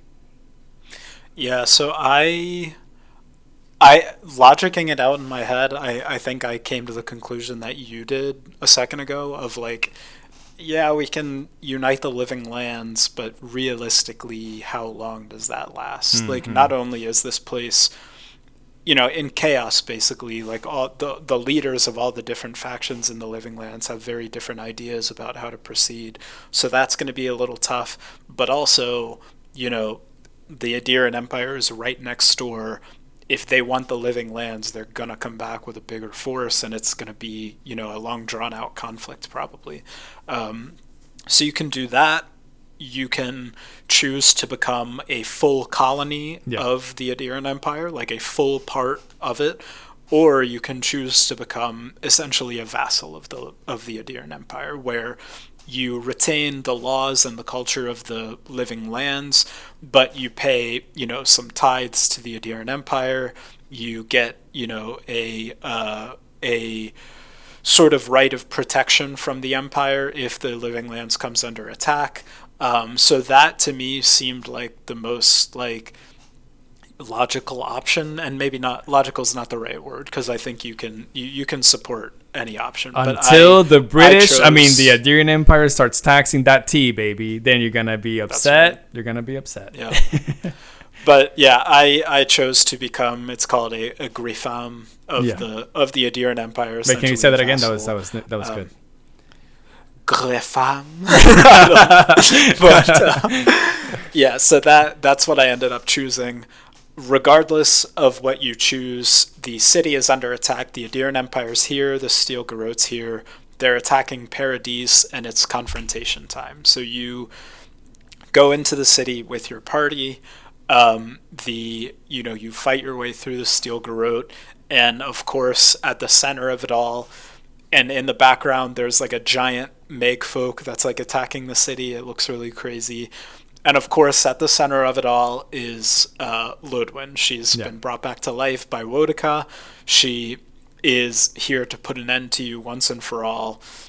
You have a big, you know, cataclysmic fight with them. You're fighting them, and she's summoning Magfolk the whole time. It's a pretty tough fight. And every time you kill her, Wodaka just brings her back. So you have to like erode her faith in Wodaka throughout the fight in a weird way. Like she has like a crisis of faith Yeah, she does. the fight, which is what ultimately ends in her death. You know, you kill her like several times and she eventually dies permanently, maybe not. I don't There's know. no like discussion prompts. It's just happening in the background as you're fighting them. So you just fight her like four times or so. Yeah. Yeah, and exactly. But and you kind of, I mean, it ends as soon as you have that fight with Vodka. The game ends and it kind of pans to the city, and then it gives you this epilogue, and the game shows you what your decisions that you made throughout the game, why they mattered, and what the consequences of them were. So I wrote mine down. I don't know if you wrote yours down, but I wanted to go through them super quick. Of course, for me, Paradis, basically, because I united them under me. The Paradis militia rallies with me, is what I was told. They love me. They want me to be their leader, let's say. I don't want to say president or king or whatever, just their leader. But it does tell me that because I killed Eagwolf, the rebels are still despise me. And so there's still rebels around in Paradis and in Dawnshore, and they're like in the shadows. But it kind of ominously tells you that one day they'll come back, which kind of sucks. Fior is, dead, right? I mean, it's ash, so no one can inhabit Fior. So most of the Fior Messiverno residents move to Thirdborn, but they have a lovely time in Thirdborn. They help, make the desert, more habitable, putting farmlands around or whatever. But because, again, the Dream Thralls are still walking around in Thirdborn, they kind of tell me it's also not the best. There's still Dream Thralls around, and they use young soldiers to kill them or whatever, which is kind of annoying. And then Solace Keep. Actually, this was one of my favorite ones and I'm sure you got the same. I don't know if you did, because we did different things, right? Mihala opens up the keep to outsiders, and she starts doing trade. They allow travel, and they just become tight allies with everyone. It tells you something like, I don't know, Mihala starts liking Valiant sweets. I don't know, something like that. And then you get a little bit of a. No, yeah, I think I got. You got the same thing. You get a little bit of every team member too. So for me, Kai becomes a traveler. He travels all the places that Tama told him about, and in his stories, and he kind of put his grief at peace finally, and he can have a life of adventure, and that is full. Marius addresses his anxiety. He travels, and he becomes an ambassador between his people and the rest of the living lands. Giada continues her animancy with has a secret society of wilderness animancers or whatever, which I thought was pretty cool. This one was the sad one. Yatsli. For me, I made Yatsli the historian of the godless. And she's sad. She's not happy doing that. She's doing it, that's kind of what her whole life was about. But she kind of locks herself a little bit in the garden, and she doesn't really see anyone. So it just tells you that she becomes really lonely and basically sad. So that kind of sucked. And then for me, Sapadal, she becomes lit. She has no more confusion, no more fear. She's full of love and takes care of everything and everyone in the living lands. And she even answers prayers when she can, to the best of her ability, which I thought was awesome. And then the statue that you and I did at the beginning of Act 1, the Iothas statue, basically Sapadal gives it life, and it just roams around the world doing wholesome things, which I thought was fun. And they gave a little drawing of it. And then credits for me. So was it slightly different for you or similar? No, I think I got I think most of those were the same for me. Okay. I think Giada's maybe was different because I chose the Griefalm option. So it told me that the animancers, the progress of animancy was slowed because obviously the Adiran Empire is more involved and they don't like animancy. But I sent them to Thirdborn, I think you did as well. So it kind of says and I think everything in Thirdborn is going a bit better for me since I ended the Dream Scourge there. Yeah. And so I think it says, like, Giada and the rest of the Animancers, like, kind of progress slowly and are able to, like, delve more into it. So that was the only slight difference. But yeah, I think all of the other things I got the same, mostly the same ending for sure. And I think that's kind of like the good ending. So yeah, I think we mostly got the that. good ending. I was looking at a video that showed all the different endings, and there's a bunch. There's at least like 3 or 4 per character, depending on what you did with them or what advice you gave them and stuff. Obviously, Sapadal has different endings as well based on what you did with them and the cities. So, again, like Fior was fine for you, but it wasn't fine for me. So people, it said something like it was ash and people were afraid of it because of animancy, and there were rumors that it was like full of ghosts and stuff like that. Which is probably not true, but it's ghost stories. But anyways, that's Avowed, and then you have credits, and the game is over. Now, let's talk super quick before we go on to break about what happens when you go back to the main menu. If you think that you can you can load back into your save and you can be before the garden and like complete any quest and bounty that you had missing, well, let me tell you that you cannot do that. Once you go back to the main menu and you load your save file, unless you made a different save file, it just brings you back to the last fight against Ludwin, which is, you're kind of locked in place in that fight, and so you can't leave it. Of course, the whole world is kind of, you can't even travel anywhere. You're in Paradis, in Dawnshore, and it's all chaos and a flame, with the war. So basically, you can't leave it. You can't do anything else.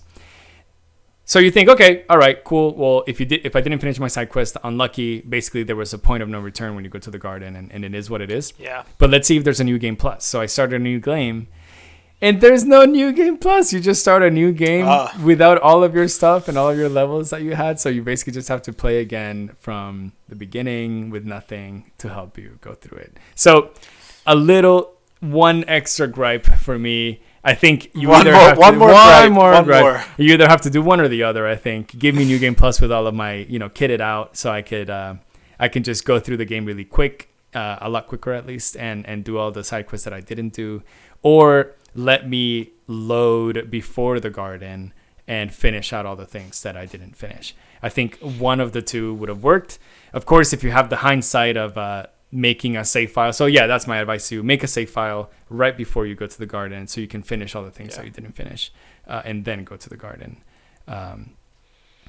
So anyways, I just wanted to say that. But so that was Avowed. I think we both really we liked it. I think it was a good game. We both had a little bit of maybe confusion, and we didn't really like it too much at the beginning, but it definitely captured us a little bit later. We will talk a little bit more about Avowed, and we will answer questions that the listeners have sent to us on our Discord. If you're not in the Discord yet, then you should totally join the club. The link is in the description below in the video, and we will be right back.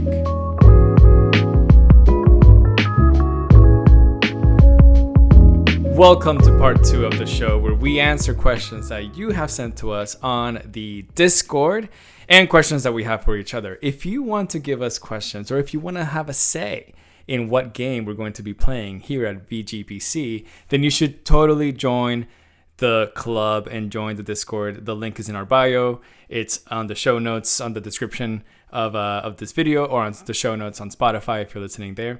We've been having so much fun on the Discord talking about different games that we play. We don't only talk about the Video Game Book Club Game of the Month. We talk about everything. Benny has been playing a crazy number game. I don't really understand it yet, but I definitely will be playing at some point.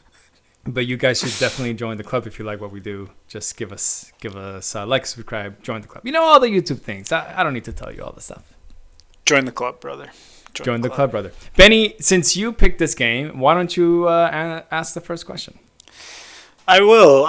So we've got a viewer question from... our first question comes from Joe, our boy Joe, #1 fan. And Joe asked an interesting question. He says, a huge part of the Pillars of Eternity universe is held within the lore of its items, which requires a little bit of reading.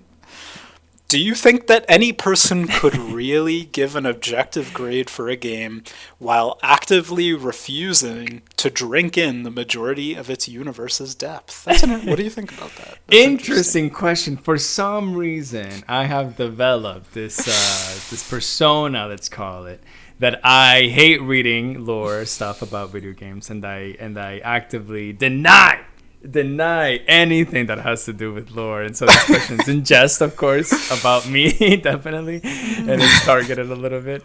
I completely think that someone can give an objective grade on a video game based on gameplay, story beats, graphics, art, the way that the game feels, all that, without having to super deep dive into the lore. I think for people who love to learn more about the Pillars of Eternity world, who want to, if they have played those games before, who want to have like tidbits of delicious cookies, that the Obsidian is giving its most loyal players, then, of course, yeah, like read all that stuff. But Benny, there's 1,000 books, scrolls, tablets riddled in this game, and I probably read 5, so I'm at like a 0.2% reading completion in this game. However, as hopefully you saw from everything that I know about the game, I was locked in on the story. I was locked in on all the side quests. The characters are far more interesting to me than the lore that the items are describing. I think very, very few people, probably a minority, I don't want to say very few people, but a minority of gamers will read those items and the lore of all that stuff a lot. Most people just want to have a good time, play a good game, and experience it like in their own terms, and that's exactly what I did, and the game was really good. So it actually made me want to learn a little bit more about the lore, and I watched a video about how the Pillars of Eternity world works, and that's why I know about the wheel. That's why, hey, Joe, you're listening to this, that's why I know that everyone's confused about why, or not confused, but they are like interested that they're seeing a godlike, because they haven't seen godlikes recently, because all the gods in Pillars of Eternity 2 freaking killed the godlikes because they needed to use their essence, and they sucked the essence out of the godlikes, and so there's very far between godlikes now roaming the world, and you are one of them. And see, I learned a little bit of that, so yeah. But thank you for the question, Joe. You always bring out bangers. That's funny, and it gets at a good point though. Like, how do you? Because this is a game. I think this game is kind of supposed to reach a broader audience than a lot of the like RTS, Pillars of Eternity, kind of turn-based combat type games might. And I feel like it does an okay job of that. Like it's very obvious that there is a ton of lore to this world, and there is a ton of background information that if you're coming into it like we were, you don't have. But one of the things I think was really helpful that they did was in all of the dialogue prompts, you can just hit a button to pull up like a little sidebar, basically, that's essentially acts as an encyclopedia about the world. So, if somebody in combat says like, oh, it's been a decade since the cataclysm, and since then, blah, blah, blah. And you're like, bro, I don't know what the cataclysm is. You just hit the little lore button, and you pull it up, and it says, like, it gives you a little blurb, a little paragraph saying, hey, this is what happened. Here's who was involved, blah, blah, blah. So I thought that was a really good way to make some of that knowledge more accessible to people that might not be going into it with it. Definitely. And I used that button a lot. So a lot of the times they would talk about stuff that I had no idea what they were talking about, even about specific things that maybe I missed, or so there's a lot of information in the game. The story and the lore is definitely from forefront. I think Obsidian, I don't know if they didn't hide a lot of their lore. Like, they want people to get involved in the lore. They want people to understand how the world works. So I think they were pretty front forward with that, and the encyclopedia helped a lot. We have a question from one of our newer members in the Discord, Inferno Disco, and they ask, Inferno Disco, were there choices in Avowed that made you pause and really think? Did you end up regretting any? Yeah, really good question. We touched on it briefly already, but yeah, a lot of the major choices in the campaign do not have like a clear-cut right answer, and whatever you decide is going to affect the world and the gameplay. Like, in my case, in talking to the Archmage Ringrim and deciding between her plan and the Steel Garrote's plan, I'm essentially choosing between killing a bunch of people or siding with the Steel Garrote, who are these like religious zealots that are tormenting the people of the living land. So it's like, how do you make that decision, right? And so a lot of times you have to talk to your companions, get their input. And there's actually some kind of funny moments where, like, for example, one of the big choices in the game is at the very end when you're talking to the leaders of the living lands and they're telling you, hey, you've been pivotal in all these events. You need to make this decision about what we're going to do as an entity in regards to the Adirian Empire going forward. Are we going to be a city-state? Are we going to be a colony? Are we going to be free? What are we going to do? One of the options you can pick is, listen, I'm just the envoy. You all are the leaders of the living lands. I'm going to allow you to vote. And based on your decision, I will accept that. You can try to, foist the decision back onto them. And if you do that, they just each vote for a different option, creating a three-way tie. And they're like, sorry, you got to break the tie. So the game is like, no, dude, you are making these choices. And yeah, I mean, they're tough choices. And the question, did I regret any? Part of me does regret, the choice at the end of Act 3 with killing a bunch of people to sever the connection to the Dream Scourge, because there's very real ramifications to that. People are dead. It's very, your party members are upset with you. So yeah, it's tough, deciding, do I regret that? I don't know. Would I have rather side with the Steel Garrote? And the Dream Scourge keeps going. You mentioned how you sided with them, and because of that, one of the leaders of Thirdborn gets infected with the Dream Scourge. So yeah, I mean, I think the game does a really good job of putting you in a position to make some tough choices, and definitely might end up regretting a few. I think one of the good things that they do, though, is that you can always turn to your team members to ask questions and see what their thoughts are. And that can kind of help you a little bit if you are someone that doesn't like decision making and you kind of freeze and maybe get a little bit of anxiety on these big choices that the game is forcing you to make.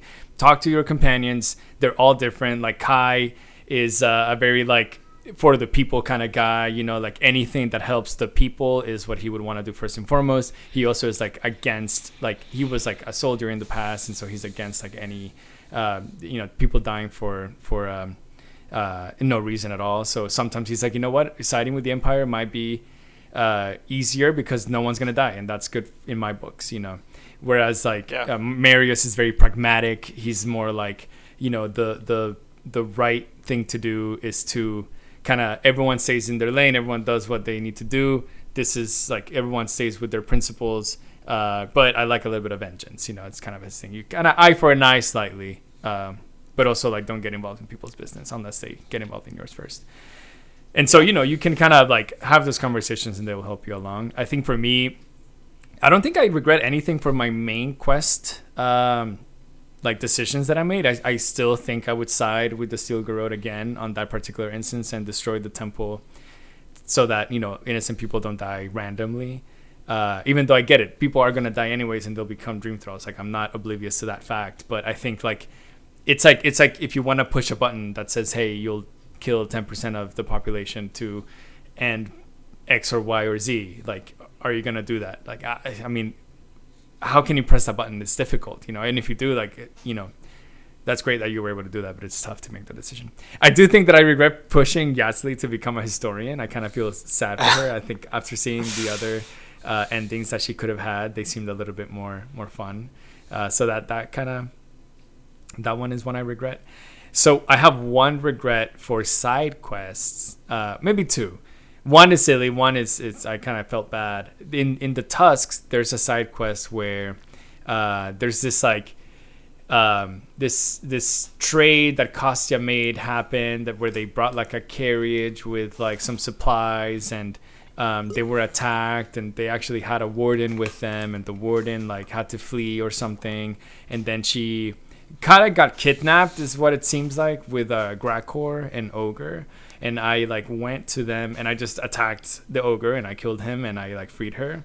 But she was sad. She was kind of sad. Like she was like, thank you for helping me, but her demeanor was like, that was like not what I wanted you to do. Like she was not happy with that, and I really regret that one. After I found out like what his kind of side quest would be and how he's just a good boy, and he was attacked first, actually, is what he ended up telling you. Like he was just defending himself. I shouldn't have done that one. That one was sad for sure. Yeah, I did not kill him. So he's sick. He's like kidnapped this person. And he's holding her prisoner because he's sick, and he needs you to go find like the ingredients to cure him. So I found all the ingredients, brought him back. He freed the prisoner, and then it's like great. But at the end of the game, when you're going into Paradise for the final time, and it's this final confrontation, he shows back up and he fights with you. If you helped him, he's there and he fights with you. So I had this cool. like ogre running through the city, killing Steel Garrote with me, and it rocked. Yeah. So yeah, but yeah, another example of how choices like that impact. Oh, dude, that is sick. I doubly regret that one now. Yeah. You also find this loincloth dude who kind of like he's like the leader of this Zarib cult, and you find him in a cave. And he tells you that, hey, the Zorib are just, like they are under control. They're not going to like attack anyone. But like they want to live here. Like, please go tell like the farmers that you've dealt with the Zoribs and we're not going to attack them or something. Let them roam free. And I did that. I did what he said. And I told everyone, hey, chill out about the Zoribs. They're not going to attack you anymore. Like, come on, be reasonable, Then I went back to him. He gives you some items and you go. Actually, he gives you some boots that I wore like the whole time. The wolven boots or the wolf boots or something like that. But I'm not going to lie if I didn't say that when you're in that cave and you have literally like 30 Zoribs around you and that loincloth guy, and you have the option of like having a battle right there and then, that was pretty lucrative to me. I kind of wish I would have done that fight because it seems like it would have been really fun. And tough, probably. I killed him. You killed him? How was that? Was worth it? I don't know. I mean, I don't think you get any crazy items or anything, but yeah, it was a fun fight. A fun fight is worth it in my book, so. Yeah. But thank you for the question. Next question. Yep. Yeah, thank you. Okay, so we got another question from Joe. What is your personal approach to games with a character creator like this one? Do you make normal people, idiots, monsters? What is it in the human psyche that leads us to abuse the power given to us in creation? Wow, that's an interesting question. That is a good question. I'm gonna talk about both like in a physical sense because there's like a character creation and like an emotional sense. In the emotional side, or like how my psyche of like my envoy worked, dude, it's tough because like they give you this power from the get-go. Like you are the envoy of the emperor of the Adirian Empire. You have power already. People respect you, they fear you, they will do as you say. So you have a lot of prompts that are like, step out of my way, I'm the envoy. And if you do that, people do it. They're like, oh yes, envoy, sorry, or if they're like rebels, they fight you, they confront you. And like both of those are like abusing your power. They're kind of compelling to use, on a day-to-day. We can't do that. Obviously, we're decent people. We're good people. We're not out here trying to start fights and do stuff. So because you're in a video game, because, obviously there's a lot of combat involved, it's pretty interesting and fun to kind of play as that. For me, I kind of like went like that in that way. I was going to be like not neutral, but I was going to before the living lands and anyone who opposes me, even though they might have good arguments, if you step in front of me, I will fight you, was kind of like my thing. But at the end of the day, I wanted to free Sappadal, free the living lands, and kind of like, not involve them with the empire was kind of like my thing. In a physical way, I created the funniest looking man you've ever seen in your life. I will put a link to for you to see like what my character looked like. But anytime the game would pan to him or to me, I guess, in a conversation, I would audibly laugh because he was he was very funny looking. Yeah. No, and I think Joe touched on something interesting, which is like how you approach situations like that. Like for me, it's like it's basically what video games are for you. Are they an escape? Are they an opportunity to do things you would never do in your normal life, or are they an opportunity? Is it like a self-insert basically? Is it kind of you imagining yourself in these scenarios or something sort of similar to that? So like I feel like my character was definitely a reflection of myself. Like it probably looked a little bit like me. It was just kind of like a mostly normal looking guy, and then of course, the other side of the coin of that is your character, which we'll put on the screen. But I make crazy looking people. They're so fun. Yeah, just crazy guy with a big beard and stuff all over his face. So it's like, yeah, it's something very personal to you, like how you approach a character creator like that. And I kind of had a funny thing, the goofy part of mine is that like I made just this normal guy, right? But at like the end of the character creator, when you're choosing if your character is like male, female, like if you have a male voice or a female voice or whatever, I was looking through the different options and I accidentally selected the option that gave my character a female voice.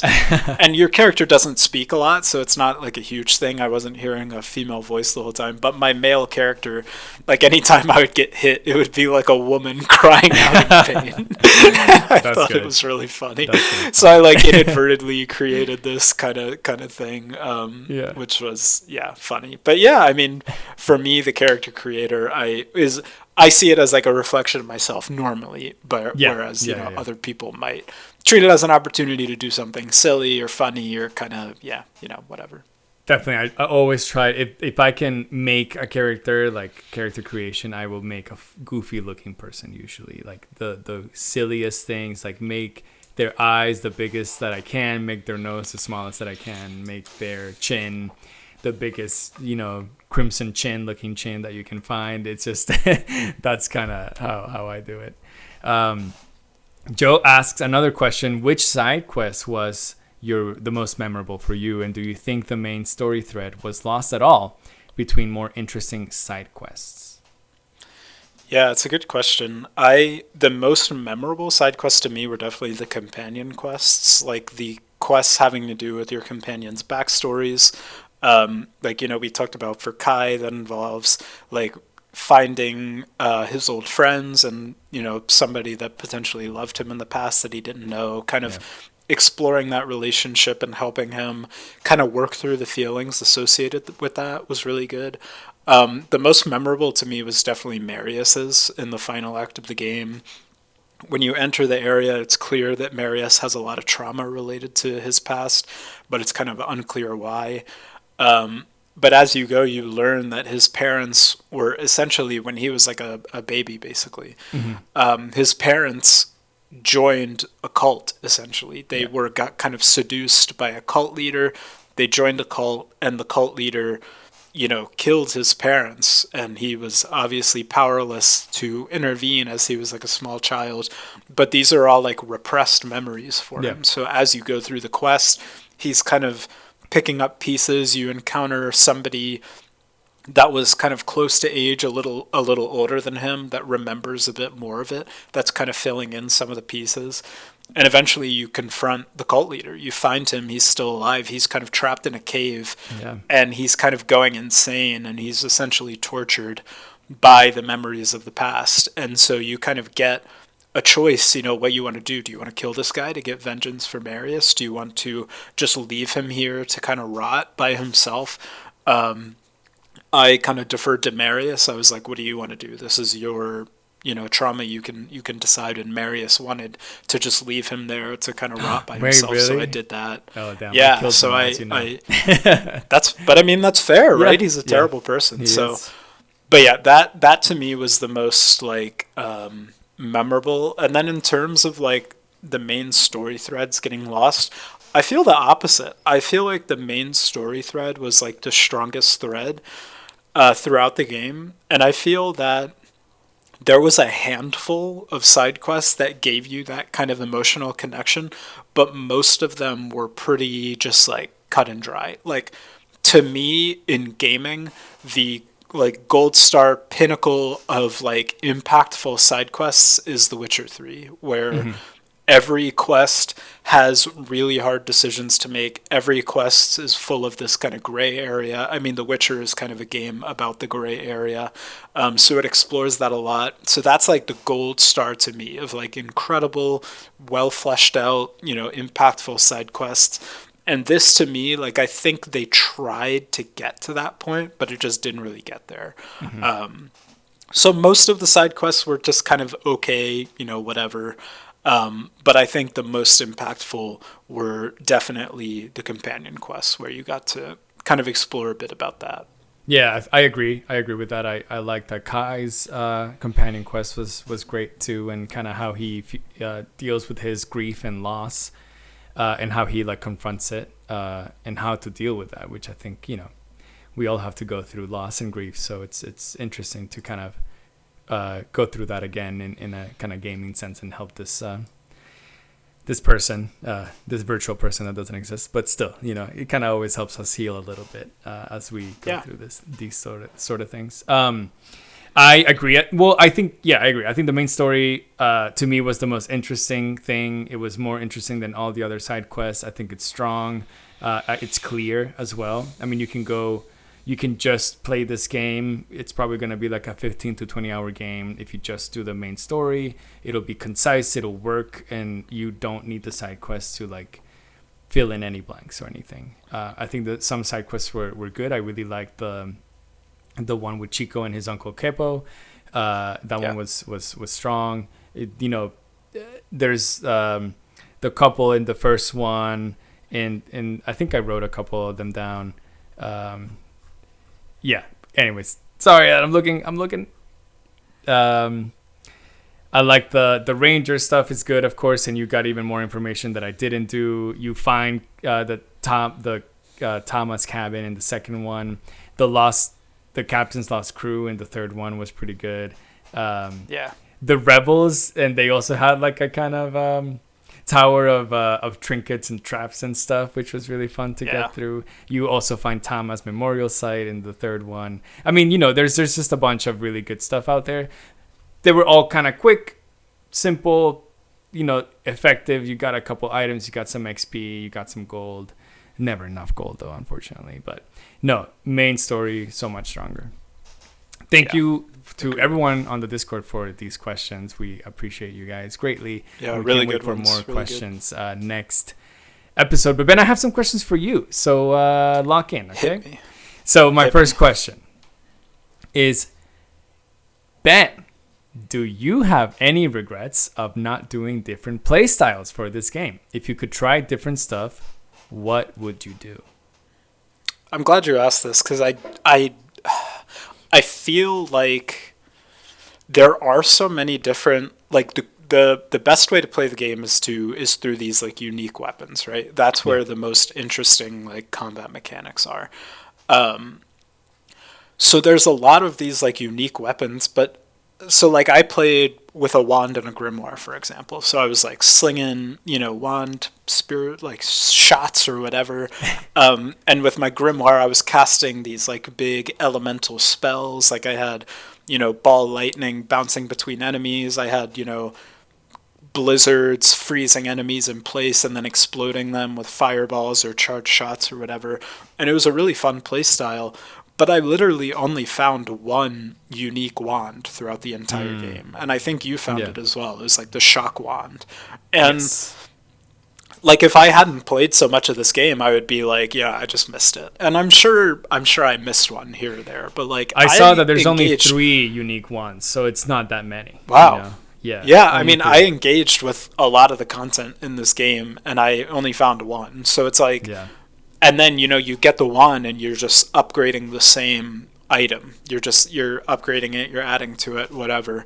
So yeah, by the end of the game, like I found that wand at the beginning of Act 2. So I was literally using the same weapons till the end of the game from there, basically. So yeah, I mean, I liked the playstyle I was doing. Like I enjoyed it. I don't regret playing with that playstyle, but I wish there was more variety in what's available to you. And like it would suck because I would pick up, a unique arquebus that's got this really cool ability, but it's like, I don't want to use an arquebus. I want to play like Wand and Grimoire. That's what I want to do.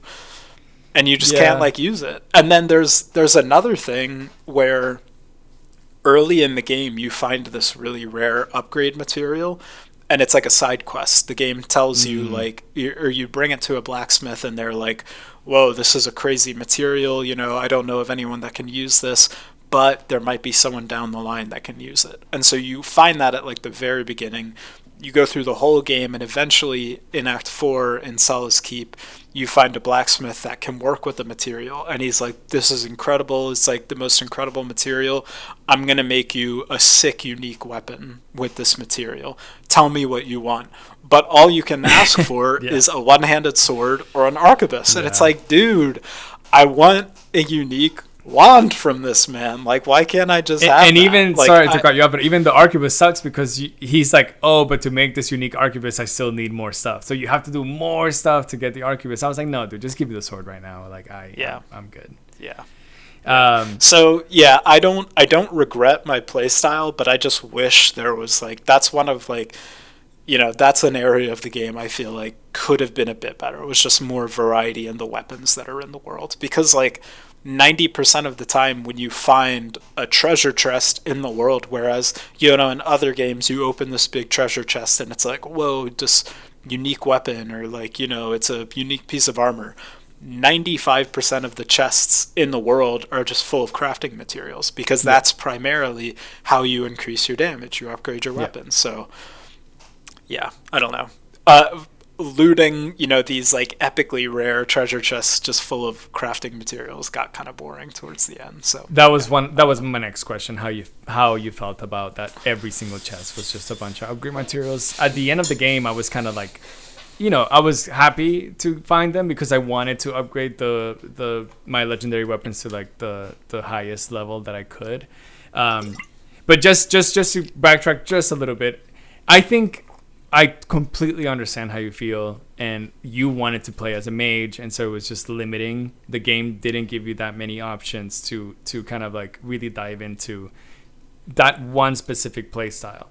But for me, because I kept changing my play style all the time, I think that's where the game thrives the most. I was able to do everything that I wanted. If I had an idea of what I wanted to play as, I already had a unique weapon that I found maybe previously that I could upgrade to the level or the tier that I needed in the moment and do something different. But I can totally see how there's probably 3 or 4 unique weapons per weapon category, so it's kind of annoying that if you don't respec, you have to be stuck in the same kind of play style. And just if you're a wizard, yeah, sure, you unlock a better spell every so often, but it's like, it's just a bigger spell of the same thing. Instead of a fireball, it's a meteor fall or whatever, which is just a fireball that it's bigger and falls from the sky instead of from your hand. So I get that. And then the chest question you answered, so I'm not gonna ask that. But my last question is, Ben, this is a fun one. Let's pretend you could rule the living lands. So let's say that you picked my answer and you are the ruler of the living lands, and my decision at the end. And let's pretend that you could rule it alongside any party member or ally in general that you meet in the playthrough. Who will be your queen or your king that will rule with you, and why? I mean, I feel like the character I developed the strongest bond with was Kai, just because he's there from the very beginning. He's like the first character you meet. He's the first one that joins your party. He's the first one whose backstory you kind of explore through the side quests and camp dialogue options. So, I felt the closest with him. So Kai's my boy. He's my right-hand man. He's your BFF. But Kai is the best BFF of any game. It's true. Maybe. No, I don't know, actually. Don't quote me on that one. But he is such a good BFF. That's a good answer. You can actually romance Kai. This is the only character you can romance. And nothing really... Yeah. Can you really? That was one of the endings. If you do his quest with Tama, I think there was an option that says something like, I love you, Kai, or something like that. I said, like, you're like such a good friend, or something. That was my answer. But if you say that one, I don't think anything happens in the moment, but the like ending epilogue drawing is you and Kai like in a picnic blanket saying that like you live happily ever after. I don't know, something like that. Okay. I would pick Juliana, baby. What are you talking about? Dang, Juliana and I would be a power couple. We would definitely rule Paradise for sure, really, really well. So or Rimgrin. Honestly, she kind of crazy. She cuckoo, but Rimgrin or Juliana, she got the energy. She got the spirit. Yeah, it's just being silly. Do you have any questions for me, Benny? No, I mean, I feel like we touched on pretty much all the aspects of the game. Like, I feel like we covered a lot of it. I think I'll go ahead and give my little letter grade here. Do it. I have a lot of feelings about this game. I went into it not really knowing what to expect, just being that it's like such a big AAA Obsidian, big studio effort. There was some really mixed reception of this game. I feel like there was a bit of weird drama when it was released, and then the reviews coming in were pretty mixed. Like, people weren't, I don't know, I didn't get like specifics of what people were unhappy with, but I think people were comparing it to the like open world RPGs of the past, like your Skyrim or like your New Vegas or something. And I think what I gather is that people were saying it doesn't live up to that. Yeah. And while I agree with that, I mean, like I said, I spent 45 hours on this game, and I enjoyed it. I had a good time. I thought the combat was fun. I thought the relationships with the companions was fun. Exploring the side quests. The side quests, like I said, probably could have been a bit better. Just have more of like a narrative component instead of just like you meet someone, you do something, and maybe you make a decision, maybe not, but that's kind of it. But yeah, that's me holding the game to the standard of The Witcher 3, so I'm kind of doing the same thing there. Yeah. But yeah, I mean, I like graphically it looked great. Gameplay wise was really fun. I enjoyed it. For me, like, this is like a solid maybe A, maybe B plus for me. Yeah. This game is not Skyrim. This game is not The Witcher or Fallout or anything. This is a different type of game that Obsidian is made. They made the Outer Worlds in the past as maybe their only other like not RTS kind of Pillars for Eternity type. This is more like their AAA open world RPG situation. Yeah. And I had the same qualms as you. Like, when I went into it, I thought, we'll see if I'm going to like this or not. I don't particularly play these types of games a lot. I usually stick to my indie titles, my roguelike titles. That's kind of what I like. And I told a couple of my friends that I was like, I'm not really vibing with this game that much. But as soon as I started focusing on like what the game is trying to, like, how they're trying to guide me, I started letting the game kind of flow, and I really enjoyed it. I thought I had a really, really good time with it. I thought the combat was fun. It was engaging. I liked that you can resolve a lot of the situations either peacefully or violently, which, is fun. Have epic fights and, try to break the game. Like, how can you be the strongest character that you can with the build that you want was like a puzzle that I always wanted to uncover.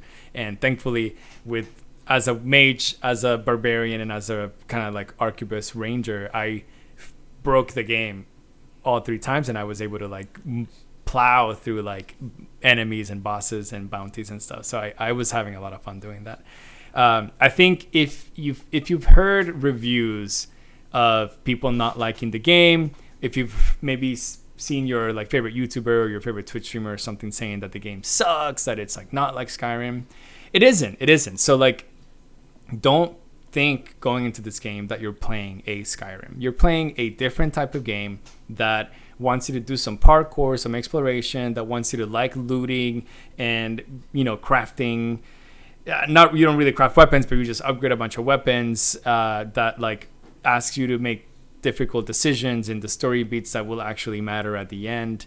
It won't be a 100-hour game. It'll be a 40 to 50-hour game, maybe even less than that if you don't want to do all the side quests. That's what you're going to get, and it's free on Game Pass. So I don't know why people are upset. Just try it for a few hours, and if you don't like it, shelve it. Who cares? You know, it's just a video game. There's 100 video games, AAA games that come out every year, and there's 100,000 other not AAA games that come out every single year.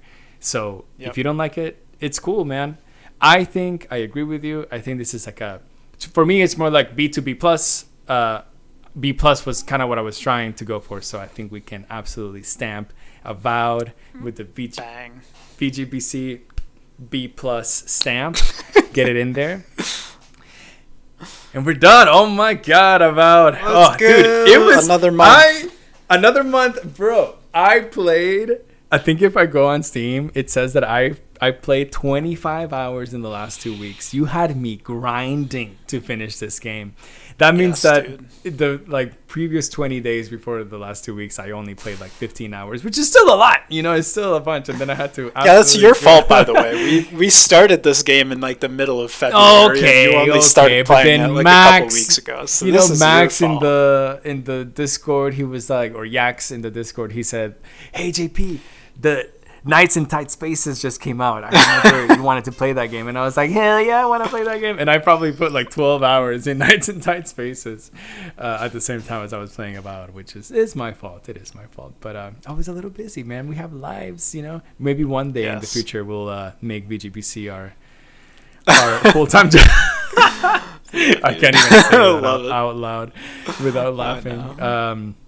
But as always, we never stop grinding, Benny. We always play the next game. The months never stop coming. That's our existential life as humans. Time does not stop, and a month is coming up, and we have to play a different game. And so this time, I did something pretty unique that we have not done in the VGBC Discord before. I let the readers, or our listeners, tell us what game we will play for the month of, what is it, April 2025. Throughout the month, people gave some suggestions of what games they wanted us to play. And I put up a poll on the Discord. And we got a lot of engagement, so thank you everyone who voted. And we ended up having a tie, actually, between Spiritfarer and Hellblade Senua's Sacrifice, which is the first of the Hellblade series. I think the sequel is either coming out really soon or just came out. It's already out. It's already out. Yeah.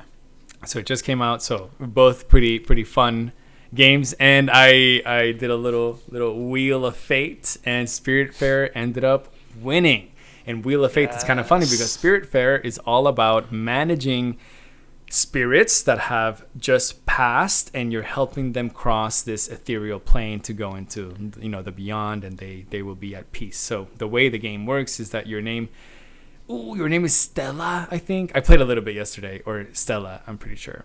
And Stella, you take Karen's job of being the kind of the Spiritfarer who will take these spirits who have just passed to the beyond. They usually have a request. They have different requests. You help them through their like understanding that they have passed and how they will kind of like go to the beyond. You have to travel around in your boat to fill these requests, and it kind of has been described as a, you know, Stardew Valley similar managing system but within your boat only, not a farm or anything. And of course you're in a boat, so you have that kind of like navigation aspect of like a 2D Wind Waker, let's call it. But I think it's a little more focused on the sim management. You have all of these spirits that are living in your boat, and you have to help them figure out how they're going to, again, like, you know, you're going to fulfill their quests and go into the beyond. And apparently the game is really sentimental, it's really emotional. We will have some really good conversation, I think, regarding some themes that the game touches on. So I'm really excited to play it. Thank you to the VGBC family for picking that game. It's something that I probably would have never played, if I'm honest with you, but I'm excited to try it. No, I mean, this is the beauty of Video Game Book Club, right? We can go from this massive AAA, you know, big studio experience to this much more subdued, you know, like you said, a little more sentimental, a little more chill kind of indie experience. And we can do that kind of back to back and talk about the strengths and weaknesses of each game with the community and with each other. So yeah, like you said, it's probably a game I wouldn't have played otherwise. I mean, if you listen to the show, you know that I'm a Stardew Valley stan, so I'm really excited for it. But yeah, it's a game I hadn't heard of before now, but I'm really excited to get going with it. So, if you enjoy the content, if you want to play it along with us, hit the link in the description, join the Discord, join the club. Subscribe, like the video, all of that, do all those things, and yeah, it's going to be a lot of fun. It's going to be so much fun. I want to echo that and just say thank you to everyone who listened to this episode. Thank you to everyone on the Discord who has been super active with Video Game Book Club. We appreciate you greatly. You have no idea. And, Ben and I do this because we love playing video games and we love talking about video games with each other. This is a place where you can come after you've finished a game, or if you want to just learn everything about a game without playing it, you can come to us and you'll, hopefully at the end of this episode, you understand completely what Avowed was like. And even if you didn't want to play it, now you know.